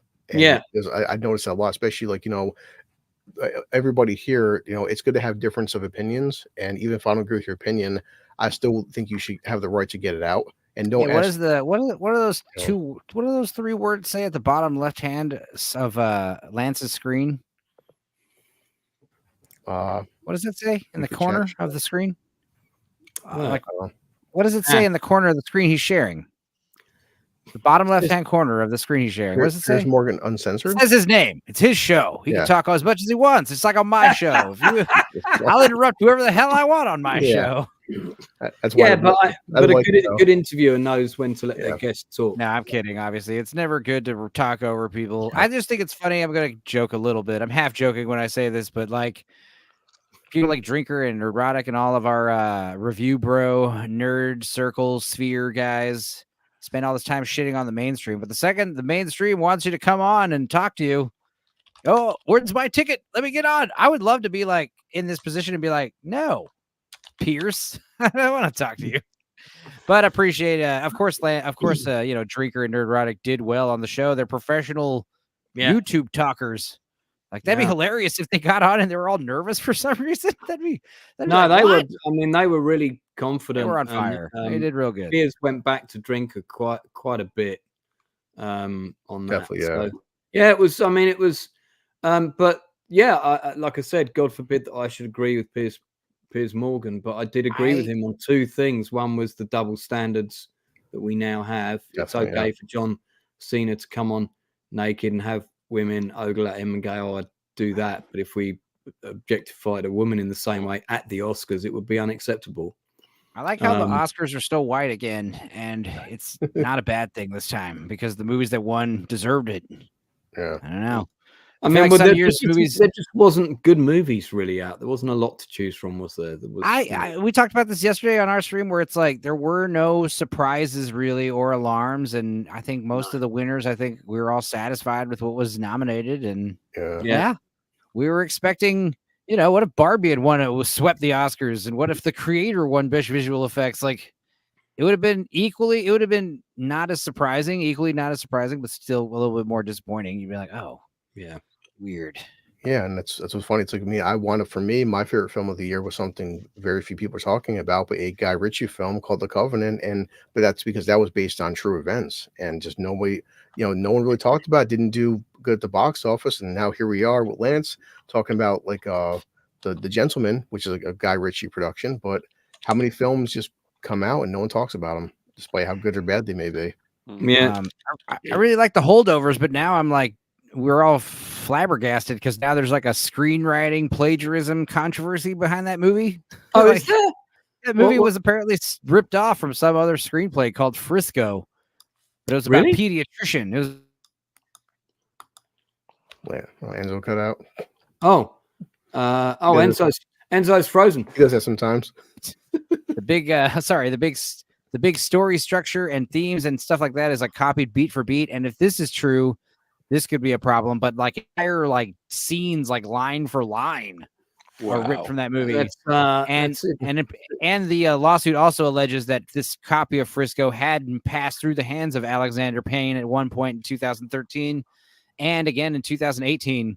So, right, this is why when they don't produce scripts, they destroy them, because in case this shit might happen, you don't want this stuff to happen. Let's have a look at that. Oscar nominate. It's one of those few times where, like, God, it's kind of a good thing The Holdovers didn't win Best Screenplay, because that would have like complicated this even further. Punitive damages. Hang on, I just need to disagree to all before I. Hey, look at this! It's Vex with a silent S. Dear God, that picture. How's it going, guys? It's because Black History Month is over now, so no more Trudeau. That Avatar. What's going on? I mean, it's Women's History Month, so I gotta give what some ladies like. Apparently, two gay dudes. I don't know. So what are you eating? What kind of taffy treat are you eating? Delicious. Sorry, no, I made Brazilian. No, I want to cheese know. Bread. Ooh. Mm-hmm. Here Enzo salivating. Sounds good. Yeah. Yeah, because I'm grain free for a month, so it's just tapioca flour base and then cheese, egg, olive oil, milk. Oh, okay. So it's like a bread made out of cheese. I see what you're saying. I'm picturing like bread covered in cheese, like a fat Italian man. No. Vex, we're just talking about the Oscars, and Enzo was just telling us that the Holdovers actually. I saw this, a couple of days ago, pop up on my feed. Line by line plagiarism at the 11th hours. Good.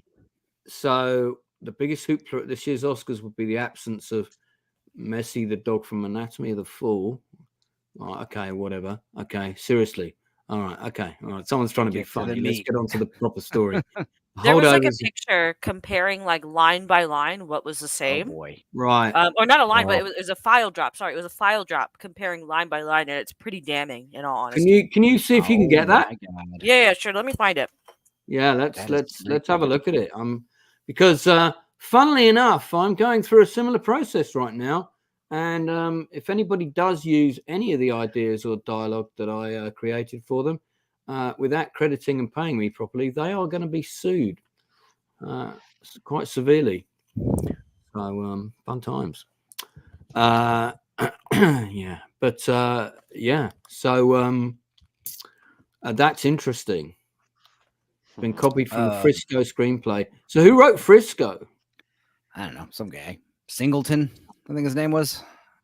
Some guy. Stevenson. Simon Stevenson. Do He we wrote have, Paddington 2 and Luca. That's right. So it's not like he's some nobody demanding his 5 minutes of fame. He's like, you know, an actual accomplished screenwriter who's like, hey, you kind of stole one of my blacklisted scripts. So Right.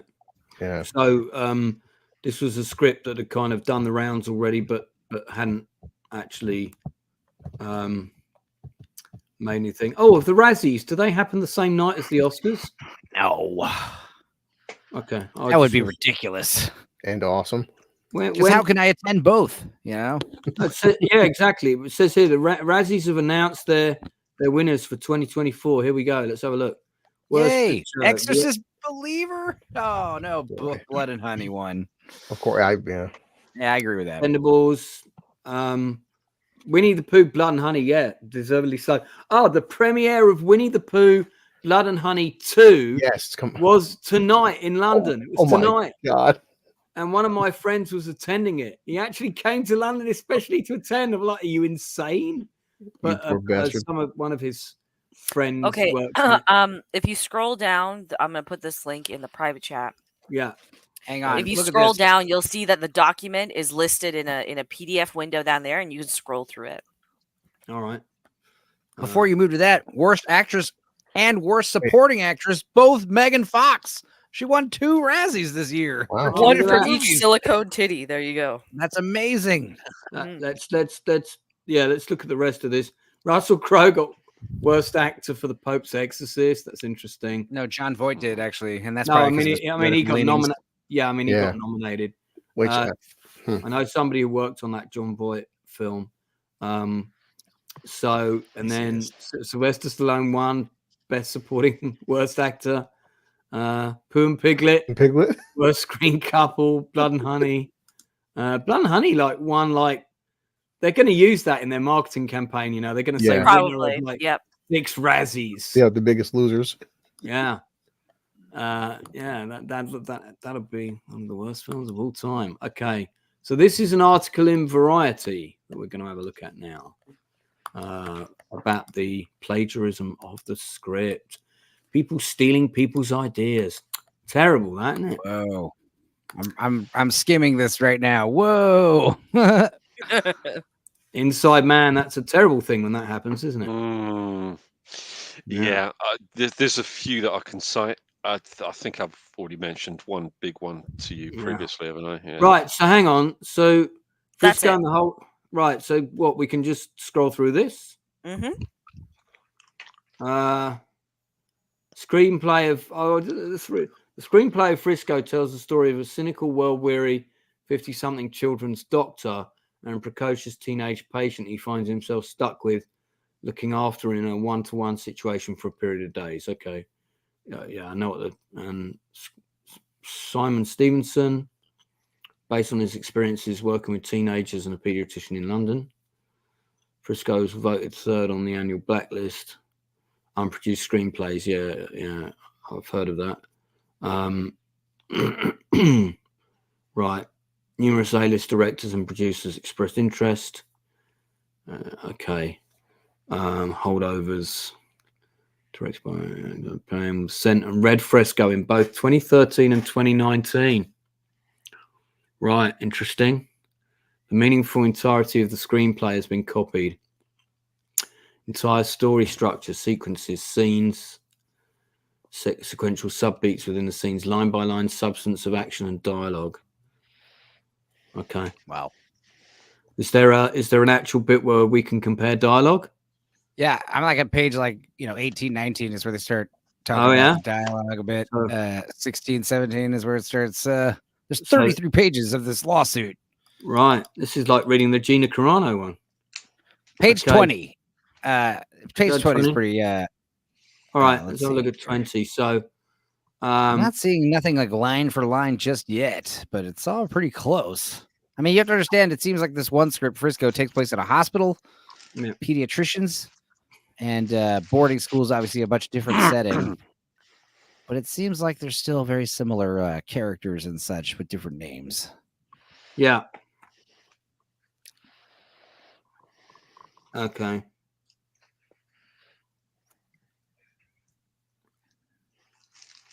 Right. Interesting.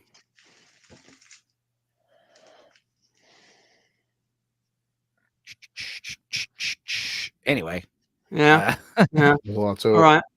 Well, I'm going to copy and paste the link. So if anyone wants to have a look, you can have a look. I'm not seeing a smoking gun there. I'm seeing a gun, but I don't know that it's smoking. I'm not connecting any dots between which characters are which here. They got Paul and Willis and Haggard. Yeah. Oh, wait, no, that's a different script. Sorry. Well, that'd be why. I think there's just like the one picture that I read that seemed kind of damning. Maybe that's it. But yeah, in hindsight, it's not really. Because you guys all saw the holdovers, right? Yeah, right? Yeah. Good film. Yeah, it's very good film, but it's not like it's not a revolutionary story. It's a story that's been done many times before. There's a lot about it. Well. Yeah, there's a lot about it that's quite generic that you could say is a bit similar to there's bits of it that are similar to this film. There's bits of Dead Poets Society in there. There's there's lots of bits of things. But I mean, most filmmakers and writers are inspired by other filmmakers and writers. I mean, that's But he may have a case. I don't want to say he hasn't. He may well have a case. Dex, was there anything that won at the Oscars or didn't win that upset you particularly? I didn't really care for all I really cared about was the Ryan Gosling performance because I thought that was going to be pretty fun, and it was. That and seeing John Cena naked, of course. Oh, that was disgusting. No, I did not want to see that.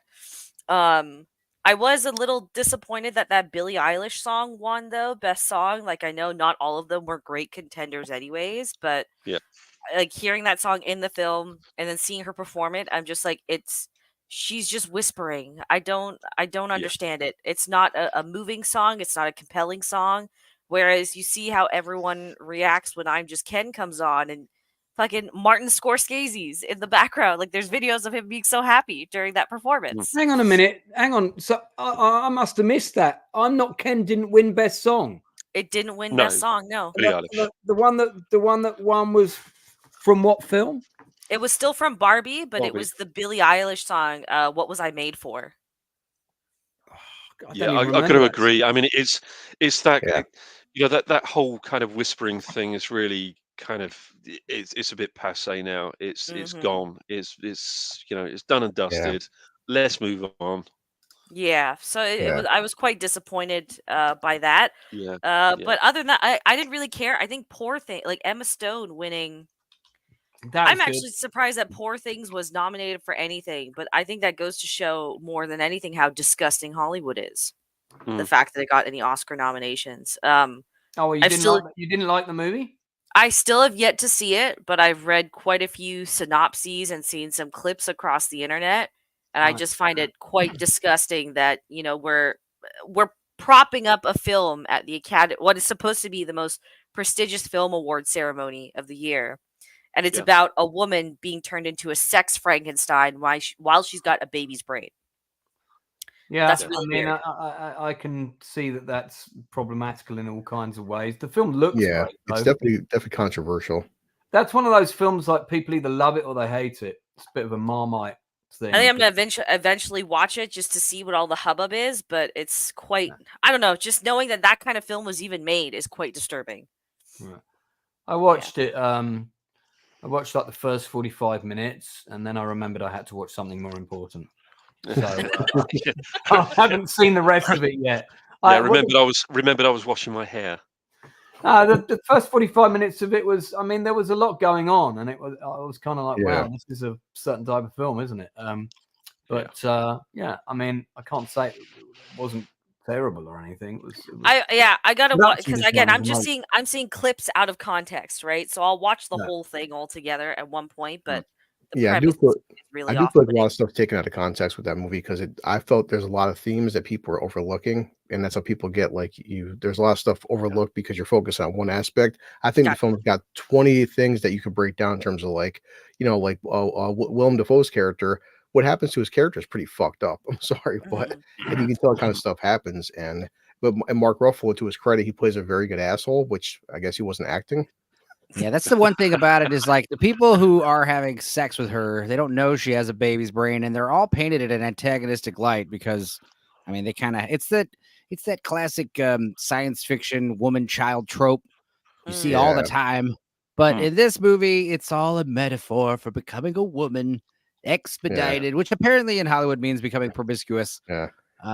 Sexually free. Which watch it, but there's a premise behind the whole baby that when they break down what happens, I think there's more to it than just it's just a small child's brain in a body. There's a reason for everything. And at the ending, I think the last half hour explains everything pretty well. But people will see what they want to say. Okay. Should we refer to you as Vexy Woo from now on? Is that no, like that's how everyone was with Saltburn, right? Everyone just saw the few scenes of Saltburn out of context, and I actually didn't think Saltburn was that bad of a film. No. Saltburn was clever, and the twist was really good, but ultimately at the end of the movie, I thought, I don't care about any of these people. I don't care about the lead character. Everyone in it. I think that was the point, to be honest. I got that. But films promoting debauchery, you know. Yeah. But I can watch a film about a curmudgeon and still enjoy it. But at the end of Saltburn, I was like, God, everybody in this movie was to see you next Tuesday. Who am I supposed to care about? I'm definitely noticing it's this trend with prostitution and OnlyFans. Some people prostitution is either it's pro-feminist or it's anti-feminist. Which one is it? Either it's empowering women or it's degrading women. Yeah. So how does it only degrades women. Hold on. How does it empower women? Yeah, so some women would disagree with you. Yeah, exactly. That's why it's funny. Because some women, I mean, if you look at porn women, they're doing the OnlyFans. Yeah, exactly. Porn stars, OnlyFans, women are like, this is the greatest thing ever. It's liberating. I'm making money for selling myself, and that's said. It's like prostitution's always been. It's either good or bad, depending on who you ask. It's not bad for men, that's for sure. You'll have to excuse me for interrupting. I'm actually going to have to duck out, I'm afraid. So, we really wanted to get your opinion on that controversial topic there that just got that can of worms that just got opened there. I like the way. Yeah. Sorry, I have to leave now. Yeah, I have to leave. Yeah, I'm washing my hair. No, all right. So we'll see. You didn't hear my Rocco Siffredi trivia either, did you, Vex? Yeah. Going to see you on Sunday, Inside Man, yes, for the wrap up of Masters of the Air. Indeed. I will be there too, making my debut on Masters of the Air. Looking forward to that. Apparently, I'm with Northern English Bastard on Friday as well on these two streams. So. Oh, I guess we're all going to be there. Have you watched any of Shogun? Yet, mate? I've not seen any of Shogun yet. I want to sort of binge the whole thing, to be honest with you. It's good. It's really good. Really good. But you've actually given me some fantastic recommendations, and I'm really looking forward to catching up with some of these shows that you've all spoken about. So, all right, better let you go and watch some of them. Did you watch anything good, Vex, this week? Cheers, buddy. I did just watch 9, like the animated film. Oh yeah. That weird puppet man guy. Wow. Yeah. I quite liked it. It's like good. WALL-E meets Terminator 2. I really enjoyed it. Yeah, that's a good assessment. But I've been keeping up with I don't know if you guys have been watching Constellation on Apple TV at all. I mentioned it earlier because I talked about The Signal, which somebody else told me I've got to watch Constellation. Any good? It's surpassing all the expectations I had. I really thought that it was going to falter, whether it was injecting too much of, the message, or it was just spreading itself thin in terms of plot lines. But it's kept a straight and concise story. It doesn't deviate too much. It doesn't throw too many red herrings at you. Acting is great. All the effects are great. Settings are great. I honestly can't even make any theories about it, because it's just like, I can see that you're going in one direction, but I don't know what that direction is. I absolutely love it. It's phenomenal. Reality Okay. is a conspiracy. That's Who's this actress? Is that Naomi her face? Rapace. Yeah. Oh, okay. Yeah, Prometheus. from Covenant or Prometheus. Yeah, Prometheus, which was Mhm. terrible. But yeah, I mean, the basic premise is a woman's come back from space and shit gets weird. Is that pretty much it? If you oversimplify, yes. I mean, we talked about it earlier, and I said Yeah. I'm watching this show, and it's about someone who comes back from space and shit gets weird. I thought I was watching Constellation, but now I'm watching The Signal. Oh, Jonathan Banks is in Good it. old Mike from Breaking Bad. Yeah. Yep. Yeah, Gotta he's love him. one of the main characters. So Apple dropped the first 3 episodes at once, and I think that was a smart decision, because the first 2 episodes are really just laying the foundation for everything they build on. So Right. at the first watch, I was like, episode 1 was kind of slow for me, but by the time you finish those first 3 episodes, you're just like, okay, this is good, and it just keeps getting better every week.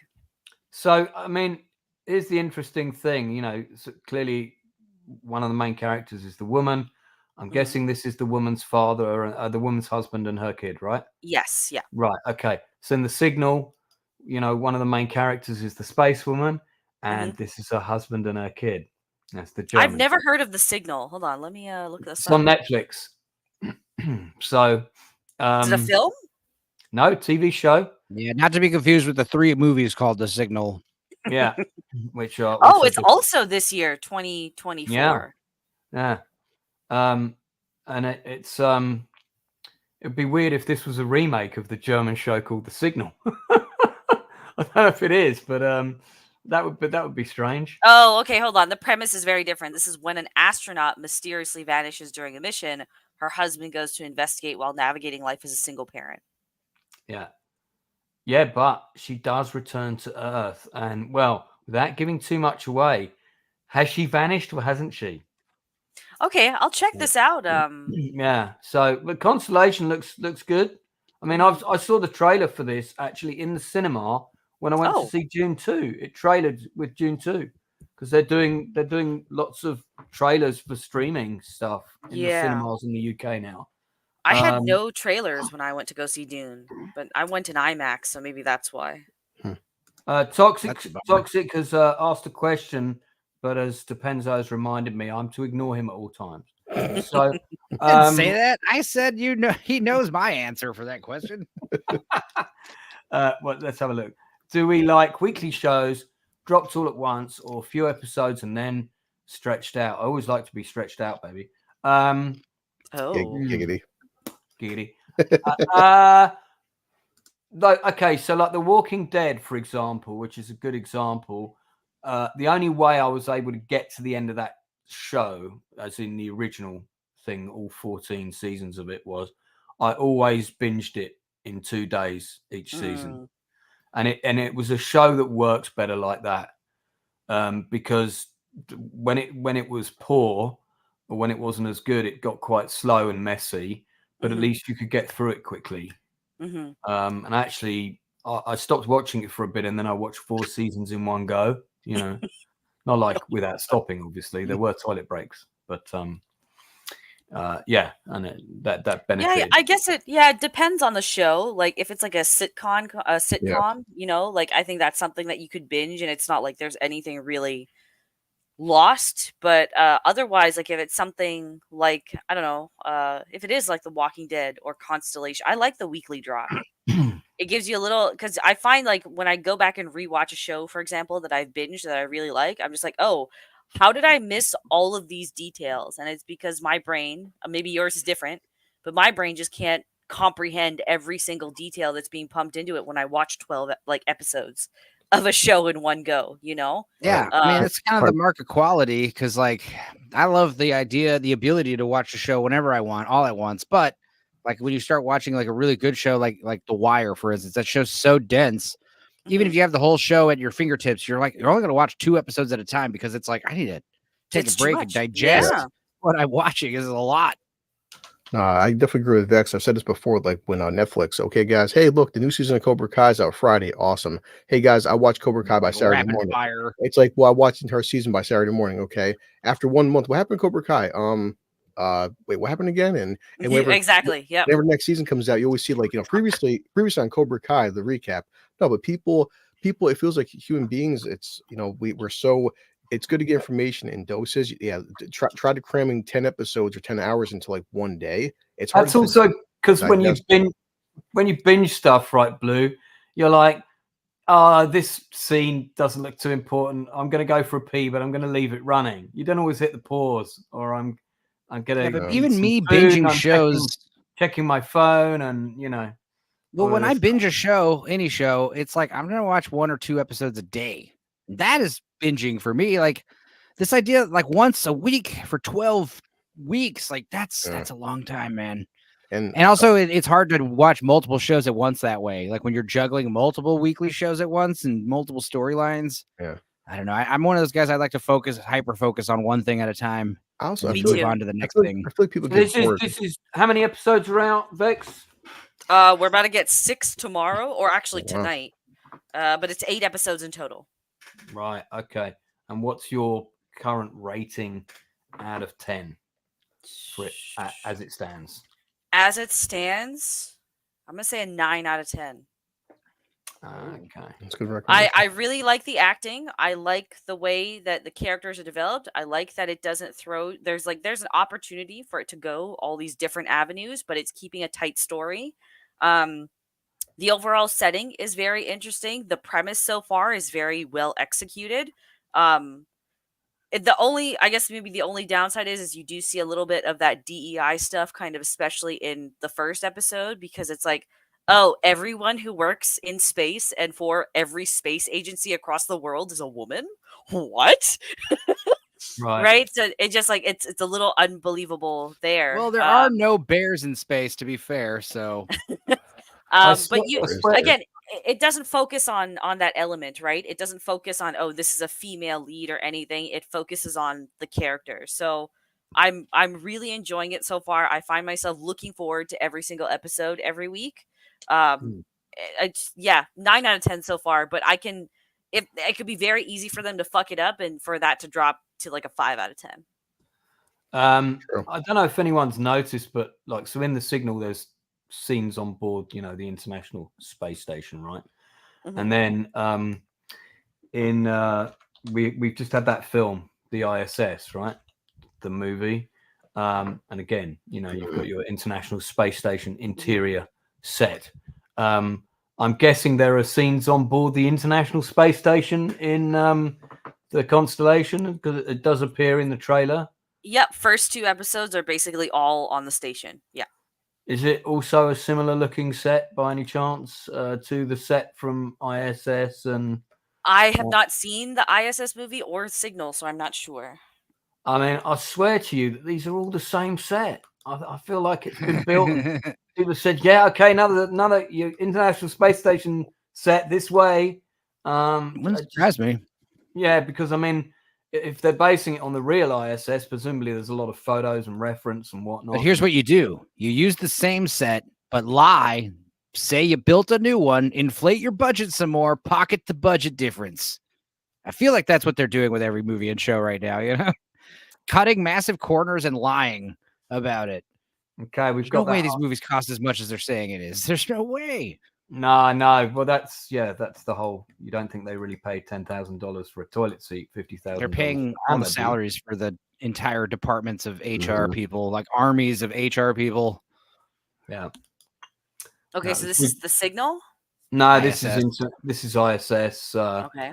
The best scene in it is actually when nuclear war breaks out on Earth. Kind of after that, it goes downhill. Sweet release. Spoiler alert! Dang. Well, that's the premise of the whole movie. It happens in like the first 2 minutes.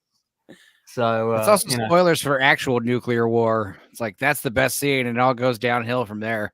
Yeah, there you go. Did they get the chimneys right on the ISS space station?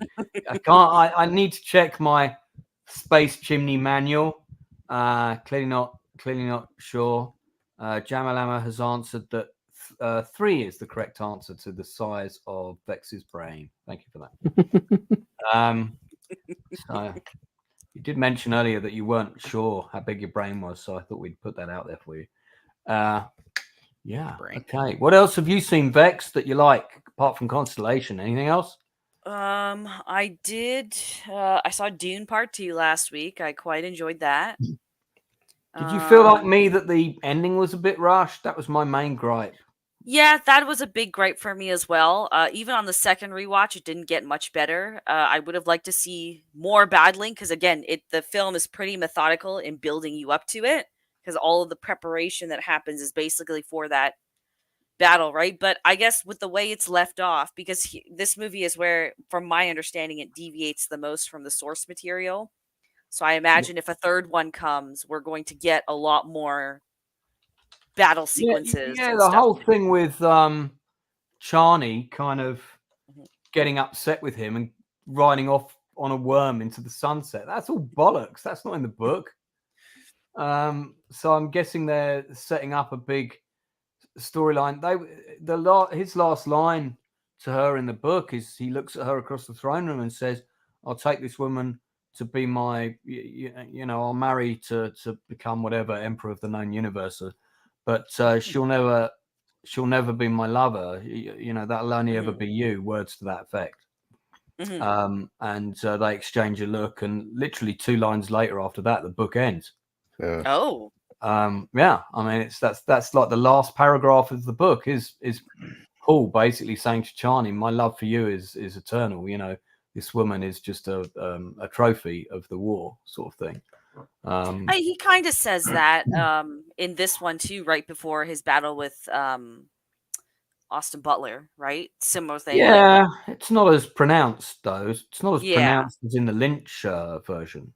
They really rush through the romance element here. It's like I think Chalamet does a good job in acting it out, but Zendaya's character, like I don't know what Zendaya was doing or what she was directed to kind of do, but the romance does not feel like it goes both ways, even in that end scene. So, well, she was probably thinking about Spider-Man too much. there's an instance where the camera pans in on her. Yeah. There was a scene right before that battle where the camera pans into Zendaya's face, right? And it's when Timothée Chalamet is just like, "Let me take your daughter as a bride," to the Emperor's daughter. Yeah. And as it zooms into her, it looks like when you really want to eat something, but you know that you're not supposed to. Like it's just sitting there in front of you. That's the face she had. I was like, that's exactly how I feel when someone puts tiramisu in front of me. I just do that weird, like I start salivating and I look upset. Yeah, that's how you drive a woman crazy. Tell her no. Right. So I just was not, again, I don't know. There's clearly a bigger story that they're setting up for that character. So maybe it will get hashed out. Yeah, I mean, it didn't tie up neatly as a 2-movie thing, and they could have done. They absolutely could have because that whole sort of thing with the Fremen, take to the skies. I'm like, these guys have only just they've got through this battle. Yeah, they can fly ornithopters and stuff. They've never flown space liners before, as far as I know. And suddenly they're all, taking these ships off from the airfield that they've got no experience in flying to go and take on the fleets of the Spacing Guild that are all sitting up I just found that was all a bit like, really? I'm not sure that really happened, Well, I know Blue Collar liked the movie a lot because he's been wearing that Dune shirt for 2 straight weeks. It's comfortable too. Oh my God. Yeah, Bex, I think I've got that moment for you. I really want that pizza, but my agent says no. I can't. Oh no, there's a worse one. It's more directly on her face, and it kind of looks like she's like almost licking her lips, sort of deal. It's horrible. I was not a fan of Zendaya in this film whatsoever. Very disappointing, considering that she's Did you like her in the? I mean, she's not in the first movie loads, but did you like her in the first film? She had basically no impact on the first film, so I can't like or dislike her. I think she had like one scene in the first film. Yeah. Yeah. She's in it for about. Well, she's in like the last 15 minutes, right? Yeah. I don't know. I mean, I quite this scene where they have the first kiss. I kind of bought that. I think it's, you know what it is? So someone told me it's over, like their romance kind of blossoms over several years and they have a kid together and all that stuff. Whereas with Dune Part 2 here, film follows immediately after the events of the first one. And I think it takes place over a span of like 6 months. So while I can get the whole like post-apocalyptic kind of, you know, you're not going to find pussy anywhere else kind of deal. Yeah. The romance, just like there's been many other films in the same setting that's done romance far better and far stronger, and I just didn't feel it. You gotta have better scenes of them like flirting, and also they gotta have a love-hate thing, which they kind of did. I mean, they did it a little bit, you know, a little bit of flirting, a little bit of like, you're doing this wrong, let me teach you how to walk. It's basically they're dancing and stuff, but yeah, it's no Sarah Connor thing where like, you know, they're constantly saving each other's lives, and you know. They finally get like a moment to rest and they have sex in a hotel because why not? Mm-hmm. I don't know. It's just like, yeah, because I was like saying that same thing where it's like when you have people like that are in insurgent, you know, guerrilla type fighters, yeah, people just kind of pair off pretty quickly. And it's all kind of matter of factly. But as a movie, yeah, you want to be moved a little, you know, you want to, especially since it is a thing that is reoccurring, right? It's like it's reoccurring that he doesn't want to lead these people that are in his own, but he also has an obligation just through his bloodline. And then, you know, every time there's something big, it's like he's always saying that, you know, my heart will always be yours for as long as it beats kind of deal. So like the execution just wasn't there for me. That's all. So talking of June, one of the interesting things that came up on my Facebook page, you may remember that my friend Molly Rinn was in Lynch's June, and she had her part pretty much completely cut from the movie, except from the version that I went to see, which was the one that had all the extra scenes in it.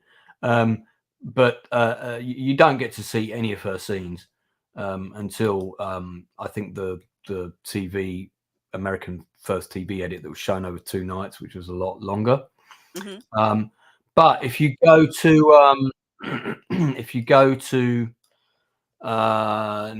this place, Nerd Article, blah blah blah.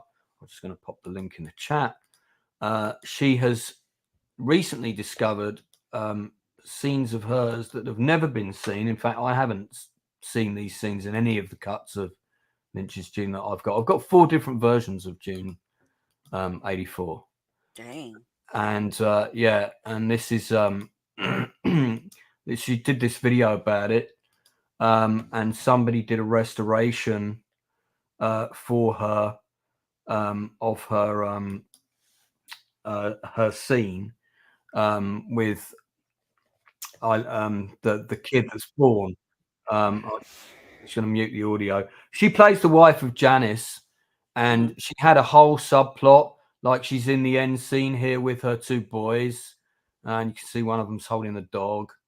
I love these costumes in the 84 version. Yeah, so her character was basically horror. So she had a scene with Lady Jessica and the kid. Is it called Aaliyah? Or Alia, something like that. And this is the original 35mm print. They've done a sort of like 4K restoration of it, and that's and this is the scene, and Ilea comes down and does that weird thing with the voice, and it's funny as well because they cut to shots of her as the kid, like that they did in the news version, but then cut back to the kid actually comes in the scene and is speaking to her, and it's actually, when you watch this scene, it's actually quite freaky. And that's hard to believe that's a young Alicia Witt. Yeah, but there you I go. know her from. I think she was wasn't she? Was she Batgirl in Batman and Robin? Is that the same actress? No, that's Alicia Silverstone, brother. Oh, okay. Yeah. Alicia Sorry, yeah. Witt. Yeah, Alicia Witt. 1975. She's been in a fair Twin few- Peaks. She was in Twin Peaks. Twin Peaks, that was it. Yeah, which again is David Lynch. Urban Legend. Yeah. There's She's still acting now, I think. Yeah, she was in I Care a Lot. What was it called? Rosamund Pike. I Care a Lot. Yeah. Rosamund Punk. There you go. That's my band. I'm in a ska band called Rosamund Punk. He's a drummer. No, I play the trombone.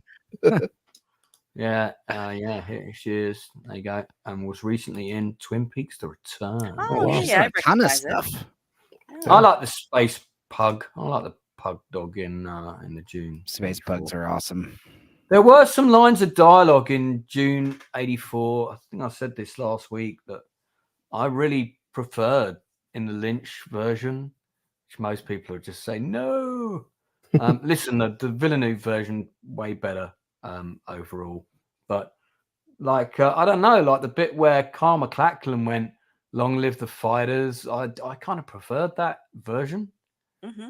And he's in that grand hall with all the guys. Yeah, that was cool. I liked that. Yeah, and I like the scene where he gets his own group of personal bodyguards, and they're all their body armor's all red, and they're called the Fader Keen, and that was all changed. I think probably more accurate to the book and Villeneuve's version. Enzo, you were gonna jump in. I recognize her from Mr. Holland's Opus. She's the redheaded clarinet player.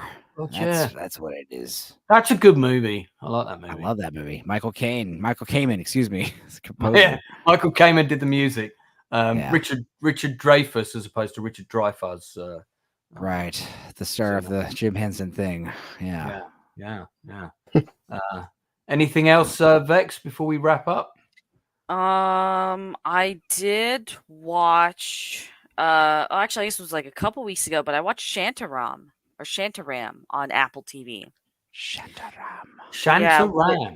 Yeah, with Charlie Hunnam. Oh, hang on, I like Charlie Hunnam. Yeah, I haven't seen him in a lot. I really should watch more of his stuff because every time I do see him, he's good. Even Rebel Moon, I liked him in Rebel Moon. Sons of Anarchy is great. I still need to watch Sons of Anarchy. But this is a series based off a book by the same name, basically about how this guy in the 1980s he got convicted for a murder, basically, and he got sent to prison, and he escapes, and he ends up finding his way to Mumbai. And it's just kind of following how he kind of turns his life around. He ends up starting a clinic for the impoverished. He gets involved in sex trafficking, drug trafficking, gun trafficking, and he finds love.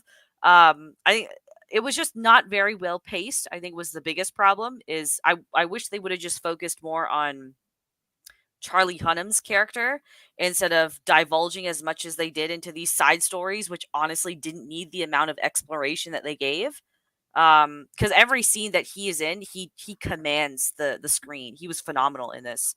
It got canceled, unfortunately, but I did buy the book. I'm reading it right now. It's 932 pages. Damn, that's a beast of a book.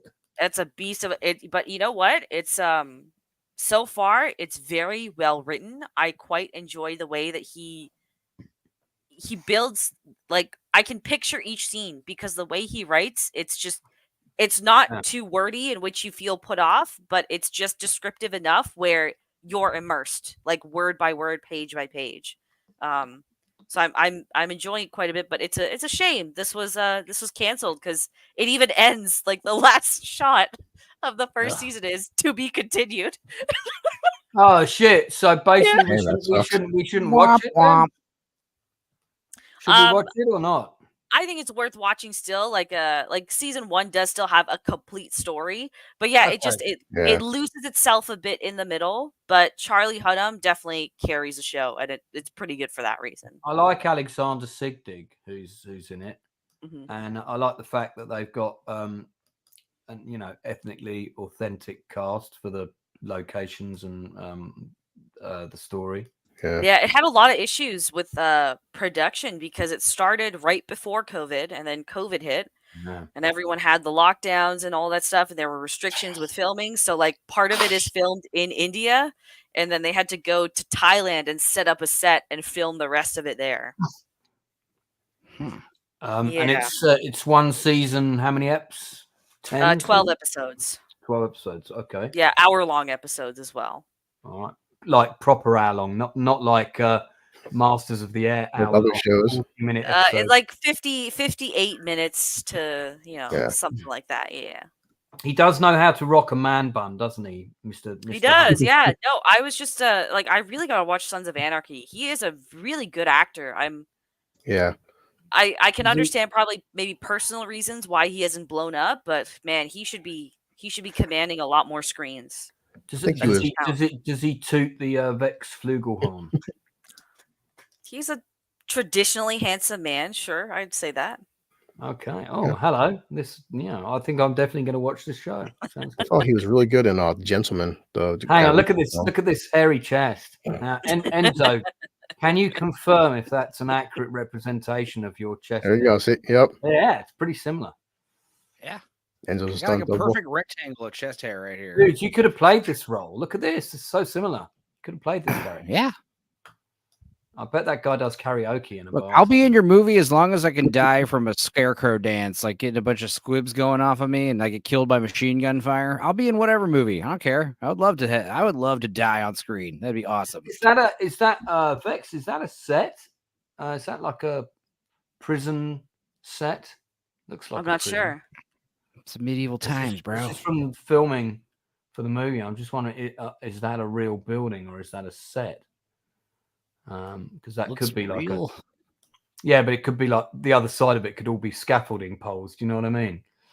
I'm just wondering if it's a real entrance to a castle or interesting.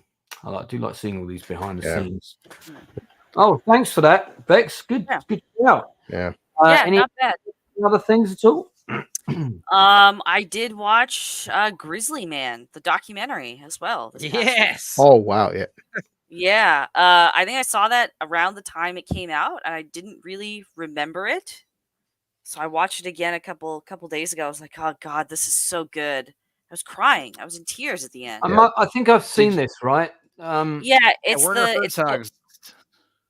Werner Herzog documentary following the life of this guy who basically just spent a lot of his adult life living in Alaska amongst wild grizzly bears. And then tragically, he and his girlfriend get mauled by one back in the early 2000s. Oh, this was 2005. Yeah. Did you hear the tape? Did you guys ever listen to the audio of that tape? It's pretty hardcore, bro. Is it out there? You can find it out there. It's like you hear the guy screaming and telling the girl to run away as he's like getting mauled. He's like hitting it with a pan or something. It's fucked up. Yeah, I didn't bother, but I did like Werner's response to it. He's like, tells the woman who has a copy, like, this is always going to be a burden on you. Just get rid of it. And he doesn't even play it in the documentary out of respect, which I appreciated. Because he could have gone for the easy shock value there. That's a good tagline. In nature, there are no boundaries. There are boundaries. Yeah, there are boundaries because you know it's not a man's best friend, is it? A grizzly bear. Now, yeah, and that's what's funny is like you'll have a lot of like poignant stuff about this like flowery respect all life and bears are just our friends, and they'll cut to like the nature guy, the park guy, who's like, yeah, you shouldn't have done that. Like these animals. Yeah, he was an idiot. Dangerous. Like, yeah. I would not tell anyone to go near these bears. They're unpredictable. Yeah, it's like I've never seen this. Movie. Oh, it's I think it's about an hour and a half. It's very well put together. Even if you're not one for the nature documentaries or you don't care about the guy, I think the way just Werner Herzog has put this together and narrated it and how he's chosen to frame it, it's a spectacular. I think it won an Oscar for best documentary as well that year. Smilex says the ending is clawful. Movie was great. It's a tough watch. Drew Gordon, bit more salubrious with his response. Okay. Werner Herzog generally does make good stuff, though. Yeah, Yeah, he did you- that I think documentary you'd about enjoy cave paintings, and that was mind blowing. It was awesome how cool that was. Well, we won't find the Grizzly Man audio recording. Okay, so We'll listen to that on Dorkside next Monday. God, Oh no! so we've got a few things coming up tomorrow. We're going to be doing Shogun. We're going to start that at the same time, 10 p.m. episode 4. Then on Sunday we've got our big Masters of the Air finale. oh boy, We're going to have some extra guests come in. I've got an aviation expert coming on. I noticed, by the way, that my colleagues, historical colleagues who got sent the show ahead of time and got to watch it before it came out, who've all been giving it undying praise, have all been having guests from the show come on their channel. Oh wow! Yeah, access comes with a price, and that price is your objectivity. Sorry, but there you go. I'm just going to say it like it is, because this show is fucking pants. It's not good. I'm sorry, but I wanted it to be good, and I mean, there's some stuff in it that's brilliant. There's there's 2 episodes that are amazing, but unfortunately, you have to examine this show as a whole. And it's not good, and I'm so disappointed because I really wanted it to be. We'll get into it, and I'm gonna do a video. I'm gonna do a big video on it, like about an hour, maybe. You said 90 that's minutes. Sunday? Yeah, so we're gonna wrap it up Sunday. So what I'm gonna do is I'm gonna have my regular panel on for the first hour, and then after that, I'm gonna be bringing in extra people to come in and do a summary of what they thought of the show, and also some extra guests who we can ask questions of. So it depends. Though, you don't need to come on it until we start at 9. You can come on it anytime after 10. I'll be there. All right, fab. Cool beans. So yeah, and then of course, also coming up, just in case you didn't catch it at the beginning, we've got this.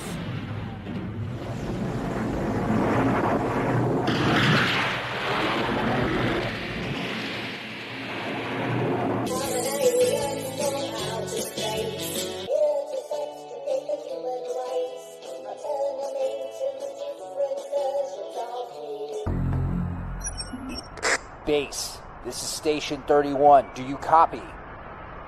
This is Station 31, Base. Are you there? We found something. Something in the ice. The generator's down. We're running low on supplies, and we're out of chocolate. We're gonna run out of chocolate. Not now, Janine. Full breakdown of that movie coming on the 24th of March. I almost recognize that voice. It's Weird. going to be. Yeah. It's not for the squeamish guys. This movie's It's an actor called Kurt Russell. So, that's what we got coming up. Vex, do you want to plug your shit quickly? Because you're a surprise guest tonight. Always welcome. Well, yeah, thank you for having me. Yeah, I finished work a bit early, so I was able to pop in here. But I will be on the Gooch's channel, Diabolical Soul Studios, at 10 p.m. Eastern. So in about an hour and 20 minutes from now, we're doing week by week breakdowns of Scavenger's Reign, which is probably, it was my favorite thing to come out last year and probably one of my top 3 shows ever. I haven't seen it yet. It's one of my favorite things from last year, and I've been getting a lot of shit. I'm sure you have been too. People are like, it's boring. It's an animated show, right? It is, 12 episodes, about a half hour each for all of them. Sci-fi, just cool, beautiful from start to finish. Everyone I've recommended it to has enjoyed it, though. I'm gonna watch it. I've got a few things I've got to cover first, but I'm gonna watch it for sure. Yeah, dude, it's definitely worth. Yeah, you didn't like Scavenger's Reign, Blue Collar? I mean, I say it wasn't bad. I mean, it's the only show I fell asleep when I was watching it every episode. Or intoxicated it, but you know, his whatever. Blue Collar, have you been wearing that he's an June enigma t-shirt all week? Huh? No, I changed wearing it. that June t-shirt all week because it's got the same creases in it had when you came on last time. I mean, feel like I haven't watched it yet, but you know, I want that the spice. Yeah, that's where I was going. That you. He doesn't want it to lose that new shirt crispness. It's true. Jamalama, and as we know, his word is God. Did not like it. Well, we're gonna You're explain. just I'm gonna be on that show. Yeah, I'm gonna be on that show. I'll explain why it was good, especially post-COVID world. What this show I think is, talking about adjusting to a new world, hoping to find the old world. There's a lot of. You just don't have the hubris to appreciate it. Okay, there it is. Well, we put the link to Vex's channel in the chat, but there it is. What I like about this, Vex, is I like the way you've got your real photo here, and I like the way you've got this photo of you when you were 18 at the top. Mm-hmm. That's pretty cool. I like that. AI photos, right? I like my Twitter banner better. I'm debating just putting my Twitter banner on my YouTube banner. I think you should get a de-aged animated picture of me like that, please. Make me look like 28 again. That'd be great. Sure, I can do that. That'd be fab. Stupentus, you're on with. Are you doing Shogun with me tomorrow? You are, aren't you? Maybe. No. Yeah, I could check it out. No, but I am definitely going to be on Scavengers. We normally have Chris. It's normally you, me, Leroy, and Stupenzo, isn't it? I have not been on for Shogun yet, but I can come on easily. Luke, Northern English. Oh, Luke. Yeah, Luke. Okay, all right. Him and Andrew, like they're like Enzo, Luke, same guy. Yeah, exactly. But I can come on tomorrow if you want. I am going to be talking about Scavenger's Reign tonight in about an hour and change. Tomorrow, me and my cousin watched Kazam starring Shaquille O'Neal for the first time ever. That was quite a watch. And luckily it's allowed on YouTube, so I didn't have to, edit it too much with overlays and what have you. I still cut out half the movie because it was a garbage film. But Kazam was funny. It's got a funny episode premiering tomorrow. I hope you guys check it out at some point. And other than that, I guess I'll be on Diabolical Souls Thursday again to talk about Arcane. And next Monday, I'll be talking about The Incredibles. I'm excited about that. I went to the trivia today for that movie, and the trivia is kind of insane in all honesty. All the Pixar movies have crazy trivia. Pretty convoluted production process, that film. Really? Okay. Oh, yeah. Well, yeah, excited about all those things, especially Scavenger's Reign in an hour. That's going to be fun. Oh, yeah. Lou, anything you want to plug, buddy? We're doing Shogun tomorrow. Won't take up too much time, but I'll review that tomorrow for Kung Fu Panda 4. I'll just say let down. I like the first 3 films, but stop casting Awkwafina. I'm really fucking burnt out of Awkwafina. I don't like her either. She's just nails on a chalkboard. And not even spoilers, but the premise of the first 3 films was the Furious 5. They're all gone. And so you trade in, Angelina Jolie, was it David Cross, Seth Rogen, Lucy Liu for Awkwafina. Like the Furious 5 aren't in the film. It's just basically a buddy cop with Poe and the Fox and Awkwafina. Listening to her voice for like an hour and a half was torture. Yeah, sorry, I was thinking, who is this woman that you're talking about? And now I've just... You don't know Awkwafina? Come on. Well, I realize I do. The Scuttle song from the new Little Mermaid movie. Yeah. Well, I mean, I haven't seen the new Little Mermaid movie and gone out of my way, in fact, not to see it. I have seen her in Crazy Rich Asians. She was very good in that. The least Asian in Crazy Rich Asians. Yeah, I mean, Asian. Very much so. But I didn't realize. She's been casting quite a bit in 2023. Yeah, her mother is some kind of. She's got dirt on somebody. I don't know what's going on. Right. Okay. Interesting. Yeah, she's getting way too many roles. Just so the Outcast Creative doesn't associate or approve any statements that Stupenzo makes about actresses in Hollywood. Did you guys hear about that Boeing? Did you hear about that Boeing whistleblower who was mysteriously suicided right before he was about to reveal how they launder all their money? What? Is that real? It happened yesterday. Check it out. Wow. Yeah, man. We should have talked about that. Let's pivot to political show next week. Just talking about conspiracy theories. I love to do that. Well, that's a movie waiting to be made right there.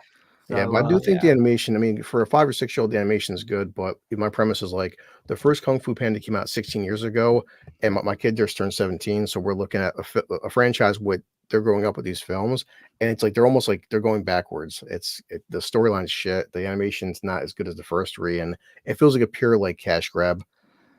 Right. I blame the Large Hadron Collider. All right. I'm with you. Okay. Well, I guess that's it from us. Just remains for me to thank my guests, which the Inside Man, who was on earlier, would have stayed for longer, but just found our topics too racy. We did go 45 minutes over the 2 hours we usually do. So yeah, we did. I was gonna try and get us done earlier, but anyway, we went down a few rabbit holes. Plus, Vex came on, so we had to do a Vex extension. So extension of extension. Oh my God. Yeah. Thank you. It's all right, no problem. Thanks to everyone in chat for commenting and all the rest of it. I mean, don't forget to put in a $50 super chat next time. But my gas and electric bill is due pretty soon. I'm actually going to do a stream about it when it turns. Oh, Lance, isn't something coming up this Saturday? What's that? Yeah. Oh yeah. We're doing American History X. Yeah, I'm about to get a haircut for that film. So. Oh yeah, what time is that? Because I wanted to be on that. Yeah, 9 o'clock. So 4 my time. Yeah. Is it 5 your time? It's 4. 4 your time. Yeah. Yeah. I'll tell you guys a story about, I watched a film while I was in prison, and I was the only white guy in the TV room. That was a very uncomfortable situation. Why? Well, yeah. American History X. Well, I hope you didn't cheer at any wrong moments when you were watching, or cheered at all the right. Boy, I was. Did you cheer during the shower scene just to get them on side? It's more just This is the first movie that I ever owned on DVD. Because when I went to buy my DVD player, my very first DVD player, the DVD the shop that was selling it had about 200 DVDs, and as a thing they said you can pick 2 films, and I was like, oh right, okay, well I'll have American History X and Dead Poets Society then. So they were the first 2 DVDs I ever owned. We're going to be talking about it in great detail. Another film that had a tumultuous production, especially for its director, and we'll get into that later. Yeah, this Friday, Lance, I want to go see the new fantastic film, Magical Negroes. Comes out this Friday. Oh my God, is that already coming out? God, I'm going to go see it just because. Why not? Well, because you were told not to. That's why you shouldn't. That's a real film. Yeah, I swear that's the title. It's called the Magical Negroes. That's the actual title. Society of Magical Negroes. Yeah. Yes. I'll tell you what. Why don't we discuss?